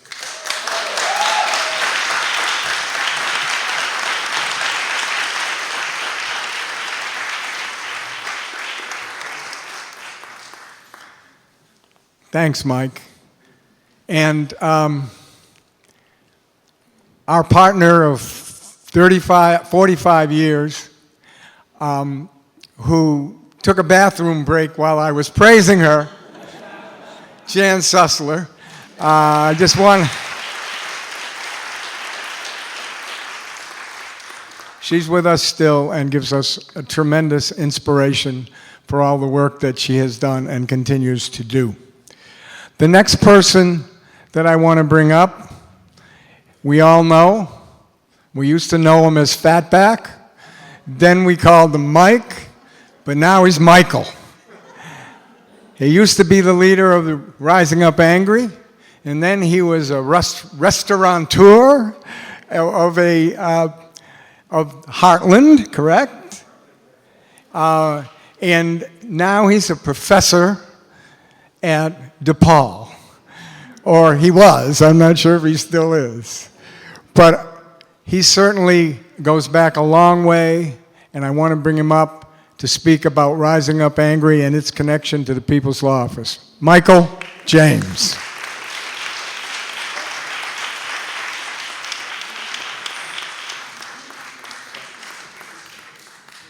You could call me Mike, you could call me Fatback, Michael. My middle name is Gaylord. I was the co-founder of Rising Up Angry. There is a book out about Rising Up Angry. And Rising Up Angry, for people who don't know, came out of Chicago's Joint Community Union Project in Uptown. And we were a group of people was going on around the country trying to organize, in our case here in Uptown, poor whites, mostly Southern whites, to ally with Black and Latinos to make the world a better place. In 1968, in the fall, we ran Peggy Terry, who was a welfare woman who lived in Uptown. We ran her for vice president on the Peace and Freedom ticket with the Black Panther Party's Eldridge Cleaver. And after that election was over, we met in Yellow Springs, Ohio, to see what we were going to do next. And we didn't ever think we were going to elect her to be the vice president. We just used it as a way to recruit people who would go into poor and working neighborhoods and try to make some change. So at this meeting, we ended up coming up with the name, it's a long story, Rising Up Angry. And it was intended to be a newspaper that would help to build a revolutionary organization. I had read just a little bit of Lenin. And one thing I remember reading was talking about the role of a newspaper in a pre-party situation. So that's how it came to be. We turned it into an organization. We were certainly influenced greatly by the Black Panther Party, the Young Lords. We covered both of them in our first issue, which was July of 1969. We would evolve, eventually owning a building on Belmont, with a bookstore, with meeting room, putting out the paper, and like the Panthers, like the Young Lords, we had a number of Serve the People programs. Right here in this church, which really feels like coming home, we had, for a short time, the Breakfast for Children program. We had meetings with Dave Megacy, who had played pro football and wrote the book Out of Their League, meetings about sports and politics and consciousness. We had theater groups in here, and as Mary Wozniak Driscoll, who I helped to recruit, and then she became my leader, she ran the health clinic here in this church. My first connection to the People's Law Office was through Dennis Cunningham, and I had been busted in, we were never fans of the Weathermen, but we did follow them when they were doing some Days of Rage in town. And I got jumped by some guys who I thought they were hard hats. They were in, Carhartts and combat boots, and I didn't know they were police until one of them said, "He's got my effing blackjack." And my lawyer in that case was Dennis, and that case went on for many years. So Dennis and I did a lot of driving back and forth to 26th in California. I miss Dennis greatly. A little bit later, after I had started the Heartland Cafe, we would have not only Dennis Cunningham, but Flint Taylor, Jeff Haas, Michael Deutsch come and do panels and presentations. I still do a radio show called Live from the Heartland, and they still come on every now and then, more the better. And I just want to really kind of acknowledge the importance of the Rainbow Coalition and what it meant. It's not the only Rainbow Coalition. I think it's always been with us. I think if you look at the Green Corn Rebellion in Oklahoma, where people of different racial and backgrounds got together, if you look at tenant farming organizing in Arkansas in the 30s, they were black and whites working together. Here it was real inspirational. And I think that people need to realize that what we did back in those, in those early days, was to lay the groundwork for the likes of the one and only, the great Harold Washington. I think you could even extend that to Brandon Johnson. You could certainly extend it to Obama. That all the work that we did in the black community, the Latino communities, in white communities, overlapping communities, really led to bringing about some significant change in this city. And this city today is the greatest city in the world. And we live in the greatest state in the country. And I'm really proud of what's going on with our mayor, our governor, a number of other people. Not only do I have disagreements, but those are not really crucial right now. We all here in this room knew about the deep-seated racism in this country. We also knew, but underestimated, the fascist underbelly that we are having to endure right now. So, going forward, we still have a lot of work to do. Whether we're still walking, And we can use phones, computers, whatever. In some way, you can make a contribution. You can play a part. And I look forward, and I'm sure you all do, to more joy and justice in our lifetime. So that said, all power to the people. Onward.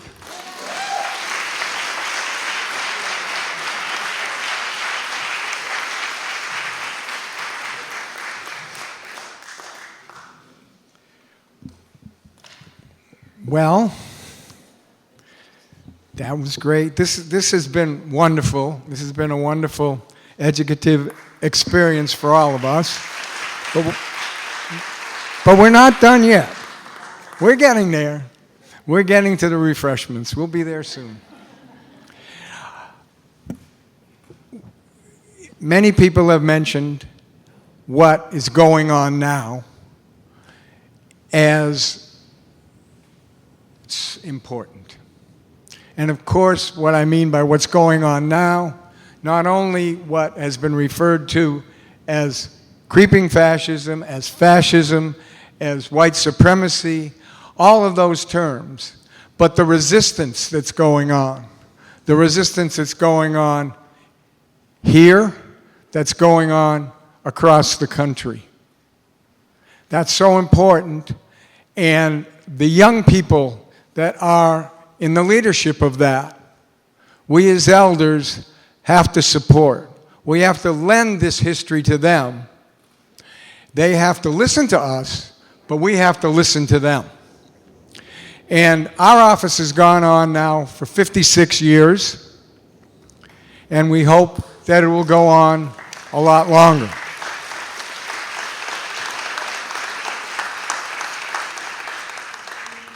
But as you can see, some of us are getting a little grayer, and some of us are retired, but we are self-consciously building a new generation of lawyers.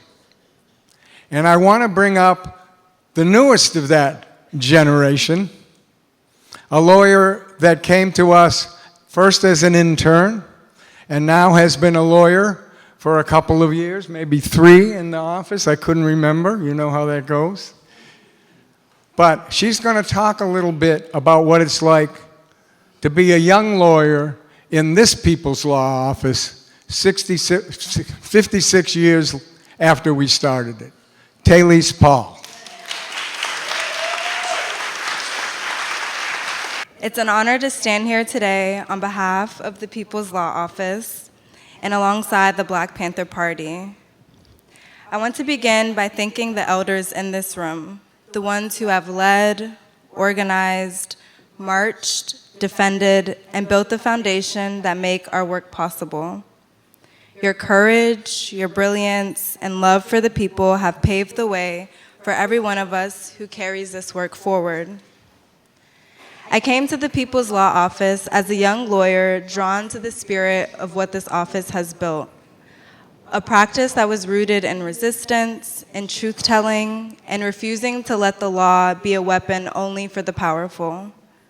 The attorneys who came before me defended the Black Panthers, the Puerto Rican independence movement, victims of police torture, people brutalized by systems that have been designed to silence them. And they didn't just fight cases, they fought for a vision of liberation. One that saw law not as the endpoint of justice, but as one of the many tools our communities could yield in their struggle to be free. And now, more than 50 years later, we find ourselves in another defining moment. On one side of the world, there is a genocide, and here, in our land, in our community, we are being terrorized. ICE is raiding homes, tearing families apart, and operating with the same impunity we've seen from police and this government for generations. We've seen killings, raids on apartment buildings, children detained, people detained without causes, protesters brutalized, and journalists attacked for documenting it. The same forces of government power that the Panthers fought against, surveillance, fear, criminalization, are alive and well. They've only changed uniforms. But the lessons that you, our elders, our teachers, taught us is that we have a duty to resist, a duty to expose the atrocities, a duty to protect our people. And the Panthers had their survival programs, they had their newspapers and their community patrols and free breakfast programs. They had community care. And the People's Law Office was the legal arm that stood beside them. And today, that same partnership continues. And our role and my role may look a little different. It's lawsuits and FOIAs and discovery battles and protests in courtrooms instead of out in the streets. But the heart of it is the same. We fight so that truth can see daylight. And for me, being a part of this work now, in this era, and at this firm, means standing in a continuum. As I go into my third year of practice, and every day I'm reminded that what we do is not new, it's inherited. And the people in this room turned courage into law, and they've turned grief into organizing, and turned impossible odds into living legacies. And that's the lineage that I'm learning from, and it's the responsibility that I also carry. And the future of the People's Law Office, I believe, depends on continuing to deepen that legacy by training new lawyers rooted in movement work, by expanding how we serve communities that are under attack, and by learning from the moment and showing up not just in court, but in the neighborhoods that need protection most. Because the fight for justice is not just a moment, it's a practice. It's something we do day after day with humility and with hope. And so again, to our elders, thank you for thank you for showing us what integrity and struggle look like. And to my colleagues, thank you for reminding me that law can still be a language of liberation. And to our community, know that we see you, we fight for you, and we will not stop until this city, this country, and this world reflects the dignity that we all deserve. And this plaque is not just a finish line, it's a reminder that every generation has a duty to resist, and this one is now mine. Thank you.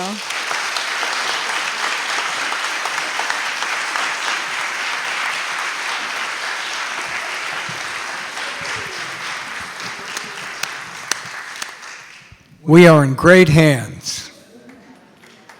Thank you.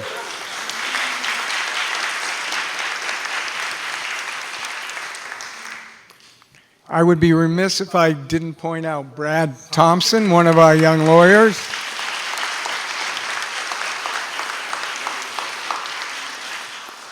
He and Nora Schneider, another one of our young lawyers, younger than Brad, have been on the front lines.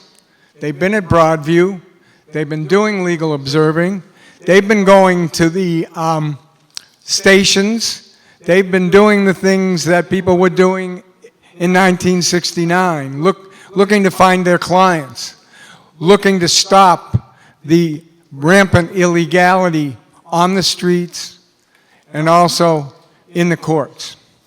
So I don't want to forget anybody who is here and who will have me in their interlasting ire if I don't mention them. And I can't see up there, so I'm not sure who might be here from the People's Law Office who I haven't acknowledged. I know that, did John Stainthorpe leave? He was a long-time member here of the office and a tremendous lawyer who fought for decades against the police torture, John Burge and police torture, among many other cases. Of course, Joey Mogul also was one of the foremost lawyers. She did a relatively short stint, only 25 years. And she and Jeff and I and John all fought, and some of us continue to fight to expose police torture. And with Joey and other leadership, we obtained reparations for the survivors of police torture here in Chicago.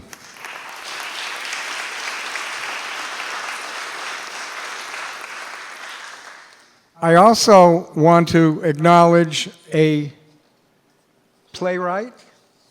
You want to do that? She's going to do that, and I'll be back to close it up. Before I leave, to turn it over to you momentarily, I also want to do a shout out for Janie Hoft.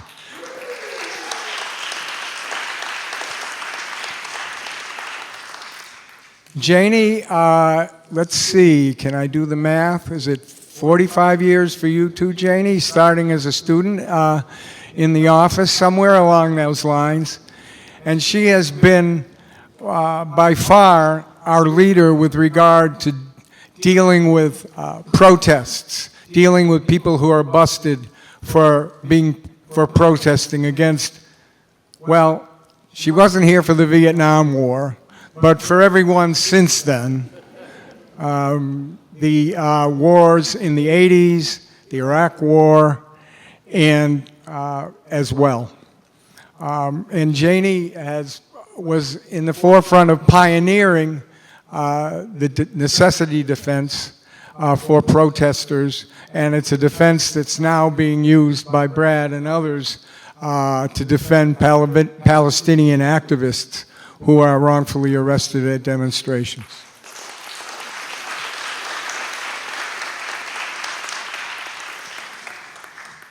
And of course, we could not do this without our staff. We have not done this without our staff.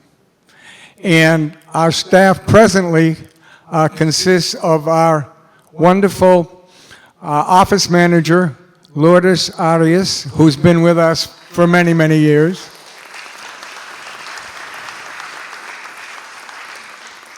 And our main man, jack of all trades, and master of many of them, Chris Clutter.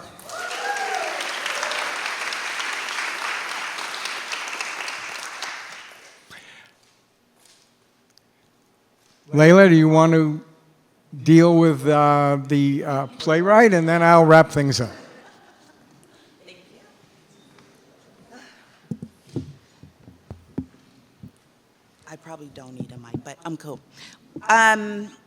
We are at the end of our program, and for the lawyers, I just want to say, and for everyone else, if it was not for the People's Law Office, we would have a lot more political prisoners than we do right now.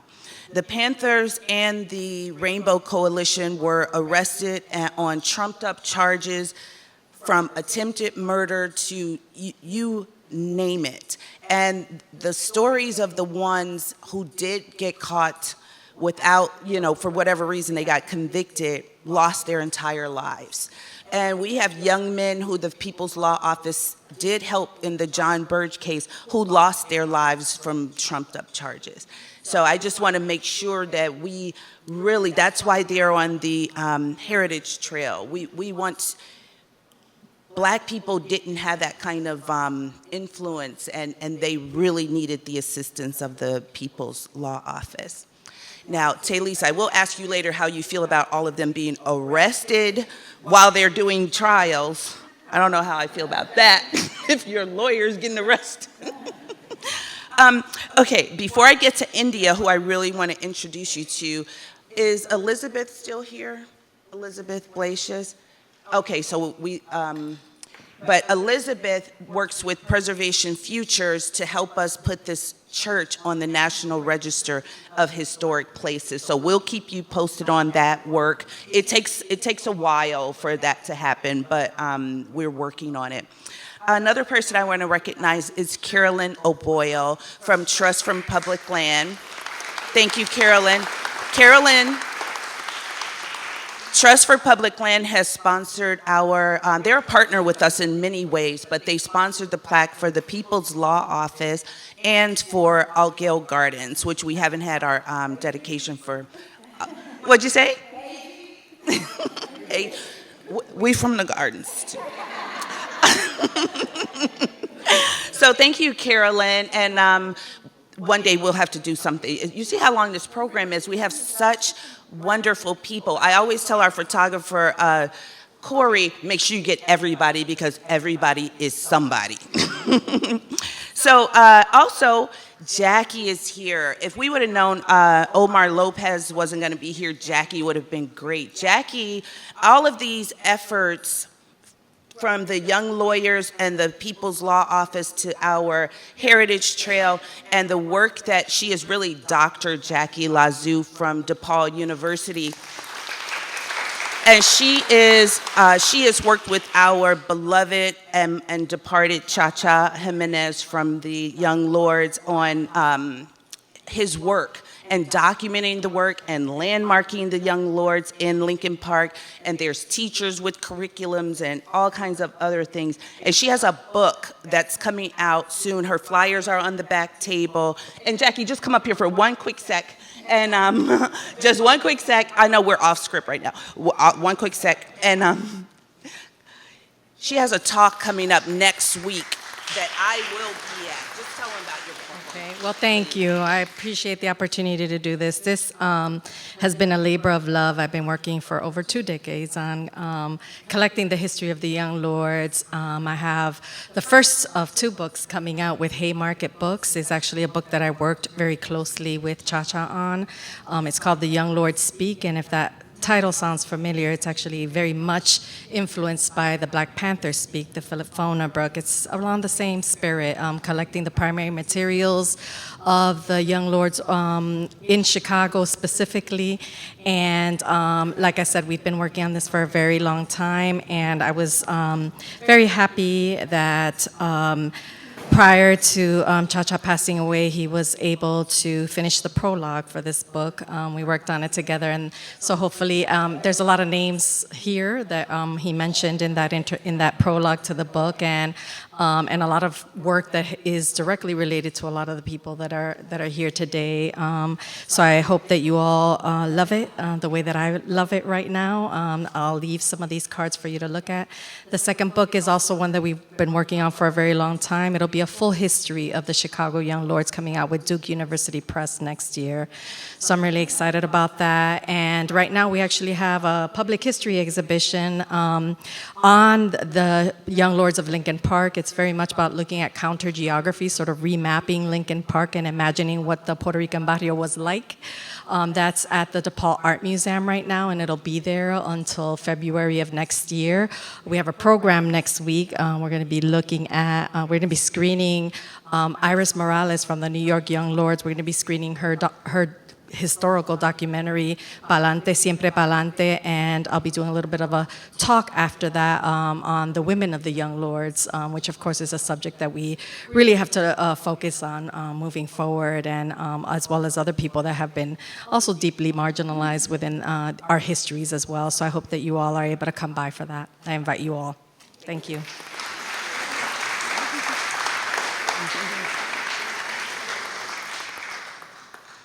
And finally, it is my great pleasure to introduce India Burton. India is a young, come on up here and with me. She is a playwright, and she has a one-man play coming out. She's gonna tell us when. It's called Measure of a Man, and it's about Chairman Fred. So please tell us, and this isn't the video part, but just tell us about the play and everything. Oh, her flyers, you should have found one on your chair, and they are also at the back table. Hello, everyone. I want to thank Layla for inviting myself here and Coalescence Theater, which is the theater that is producing this play.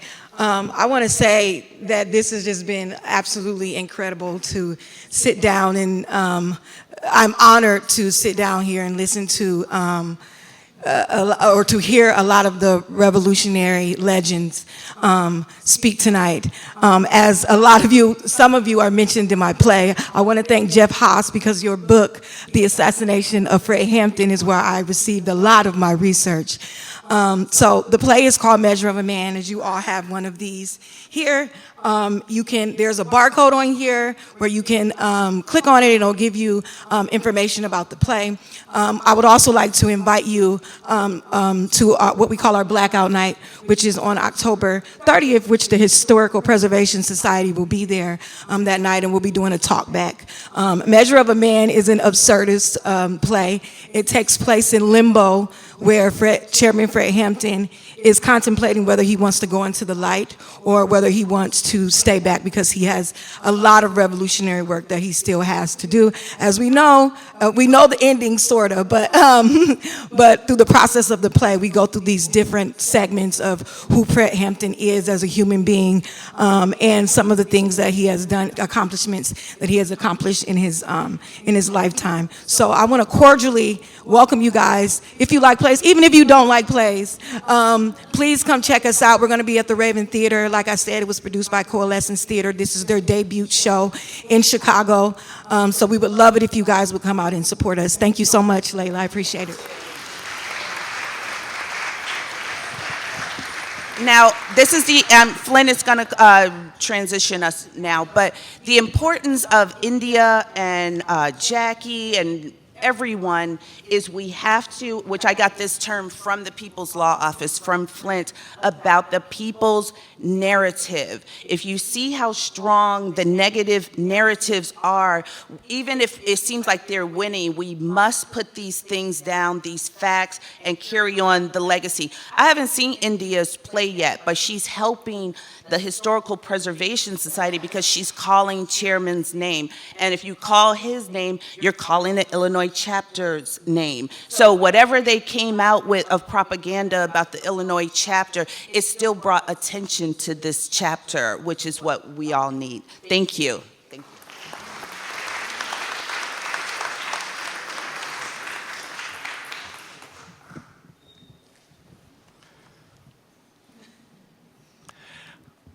I also neglected to point out another one of our wonderful lawyers who went on to be a great teacher in the Evanston school system, Erica Thompson.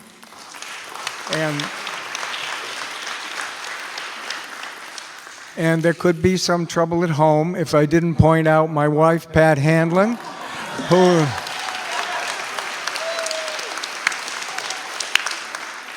who worked here in Chicago in the People's Law Office. Also, of course, was one of the founding members of that rather short-lived Carbondale People's Law Office, and has gone on to do much important work. And I'll also give a little nod to my daughter, Kate, who was a PLO baby and kid like Peter's child, Nora, and John's child, Rosie. And Kate grew up with the history, wrote about the Hampton case in junior high school, and her senior thesis at Brown was about the connections between slavery, Jim Crow, and police torture in the city of Chicago.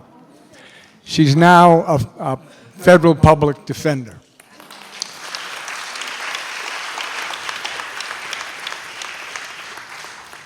And I also want to acknowledge all of the guild members who are here, and some of whom have passed away, who were so instrumental in re-energizing and restarting the National Lawyers Guild in the early 70s. I see at least Adi Khan is here. Ed Schwartz is here as well. And I see Lee Talkman, I think, back there.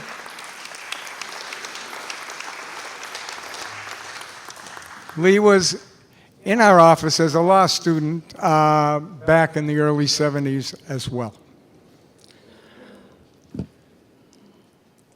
I just want to say, in conclusion, how honored I am and how I have learned today, as I hope you all have as well, about the history and the interlinking of the movements of that day and the People's Law Office. We were inspired. It's hard.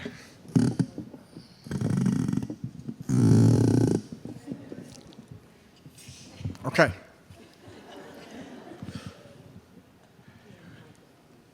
We were inspired by our comrades, our mentors, our friends, our clients, our families, the movements that we were honored to represent, And we worked with all those folks. We also worked with people in the media, reporters who had the courage to bring forth the stories, the evidence, the realities, the narratives that we were fighting to establish. The PLO was forged in the blood of Fred Hampton, Mark Clark, and the surviving Panthers there at the apartment on December 4th, 1969, and in the jails, the hospitals of the survivors who were locked up, and in the courts where they were wrongfully prosecuted for attempted murder when they, in fact, were the ones who were murdered, and the attempt was on their lives of those who survived. All of this emanated from that little sausage shop on Halsted Street, where we were hunkered down from 1969 to 1975 when we moved downtown to do the Hampton Civil Rights Trial. It has been carried on by more than 500 lawyers, law students, legal workers who have worked at the People's Law Office for the past 56 years.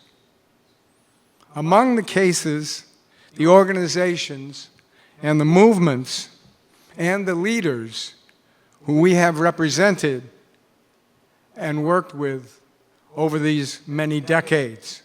Of course, the Black Panther Party, Fred Hampton, Bobby Rush, and the families, Iberia Hampton, Francis Hampton, Dee Dee Hampton, Bill Hampton, Fannie Mae Clark, and the Clark family. Jeff and I couldn't have carried on in that 18-month trial without the support we got from those families, from the courage we got from those mothers who came to court every day for 18 months to hear their sons slandered by the well-paid lawyers for the county, the city, and the government. But they never wavered, and so we didn't waver either. The young lords, of course, Cha-Cha, Omar, and so many others, rising up angry. The Young Patriots, SDS, both the Weathermen and RIM 2, the Inter-Survival Committee that was next door to us, and who carried on the history and fought for that narrative for many years with their magazine Keep Strong. Citizens Alert, Mary Powers, and all the folks who came to that apartment, who fought and continued to fight against police brutality and violence, not only in the Fred Hampton case, but through the entire struggle against police torture. We also were involved, along with others, in the fight for indigenous rights. The American independence, the American Indian movement back in the 70s, all the way through to the struggle at Standing Rock and beyond against the pipelines that continues to this day, the Water Protectors Legal Collective. I hope it doesn't bore you, but let me name a few of the cases that we have fought over the years. Of course, the Hampton case, Attica, but not only Attica, but Stateville, Pontiac, all the struggles that happened in those prisons, Marion, Lexington. We fought, our lawyers fought in all of those prisons for the rights of individuals that were locked up. Greensboro. We went to Greensboro, North Carolina, and along with other lawyers represented the widows of the five demonstrators, anti-Klan demonstrators who were murdered by the Klan, the Nazis, with the cooperation of the Greensboro Police and the Federal Bureau of Investigation. As I mentioned earlier, many people fighting for Puerto Rican independence, freedom fighters, nationalist prisoners, including Rafael Cancel Miranda, who Michael and I had the honor of meeting in Marion.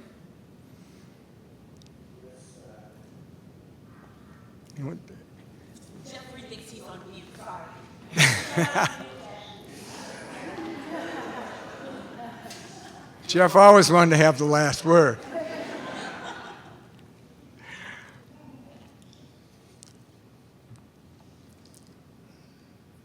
Maxine Smith, the first woman jailhouse lawyer in the state of Illinois. Palestinian freedom fighters and activists, right up to the present. Police torture survivors, 40 years of struggle, that continues. Representing those wrongfully convicted and those who may not have been, quote, wrongfully convicted, but were victims of this criminal legal system, this racist criminal legal system. Mutulu Shakur, who Brad represented recently and was instrumental in getting his freedom after so many decades of being locked up.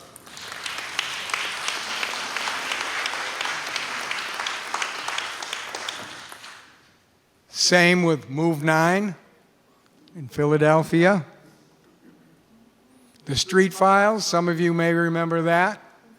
We were involved in exposing the fact that the police department had secret files where they kept evidence that was favorable to defendants and never turned it over as they were required to do under the law.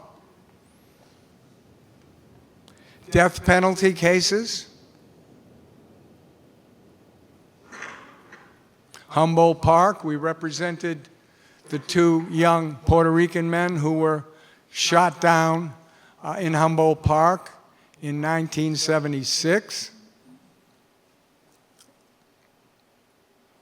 As I said, Standing Rock. Many, many people who were busted for demonstrating from the Vietnam War all the way to today, demonstrating at Broadview against ICE. Now, I'm certainly leaving some things out, but I think that's a pretty good laundry list of the work that we all have done.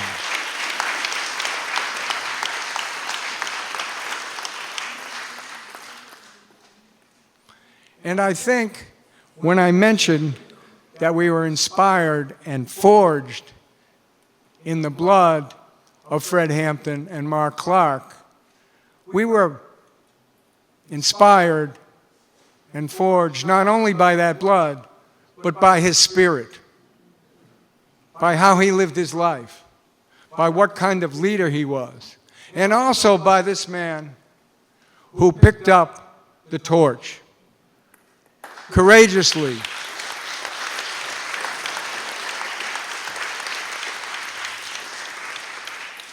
And has been one of the leaders against police violence and brutality and racism in this city and nationally ever since, even if he did support Daley at one point.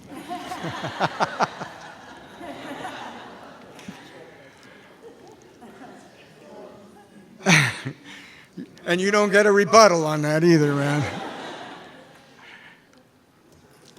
As I said, we have been self-conscious about changing that narrative, writing about it, speaking about it, trying to impart our knowledge to another, more than one generation.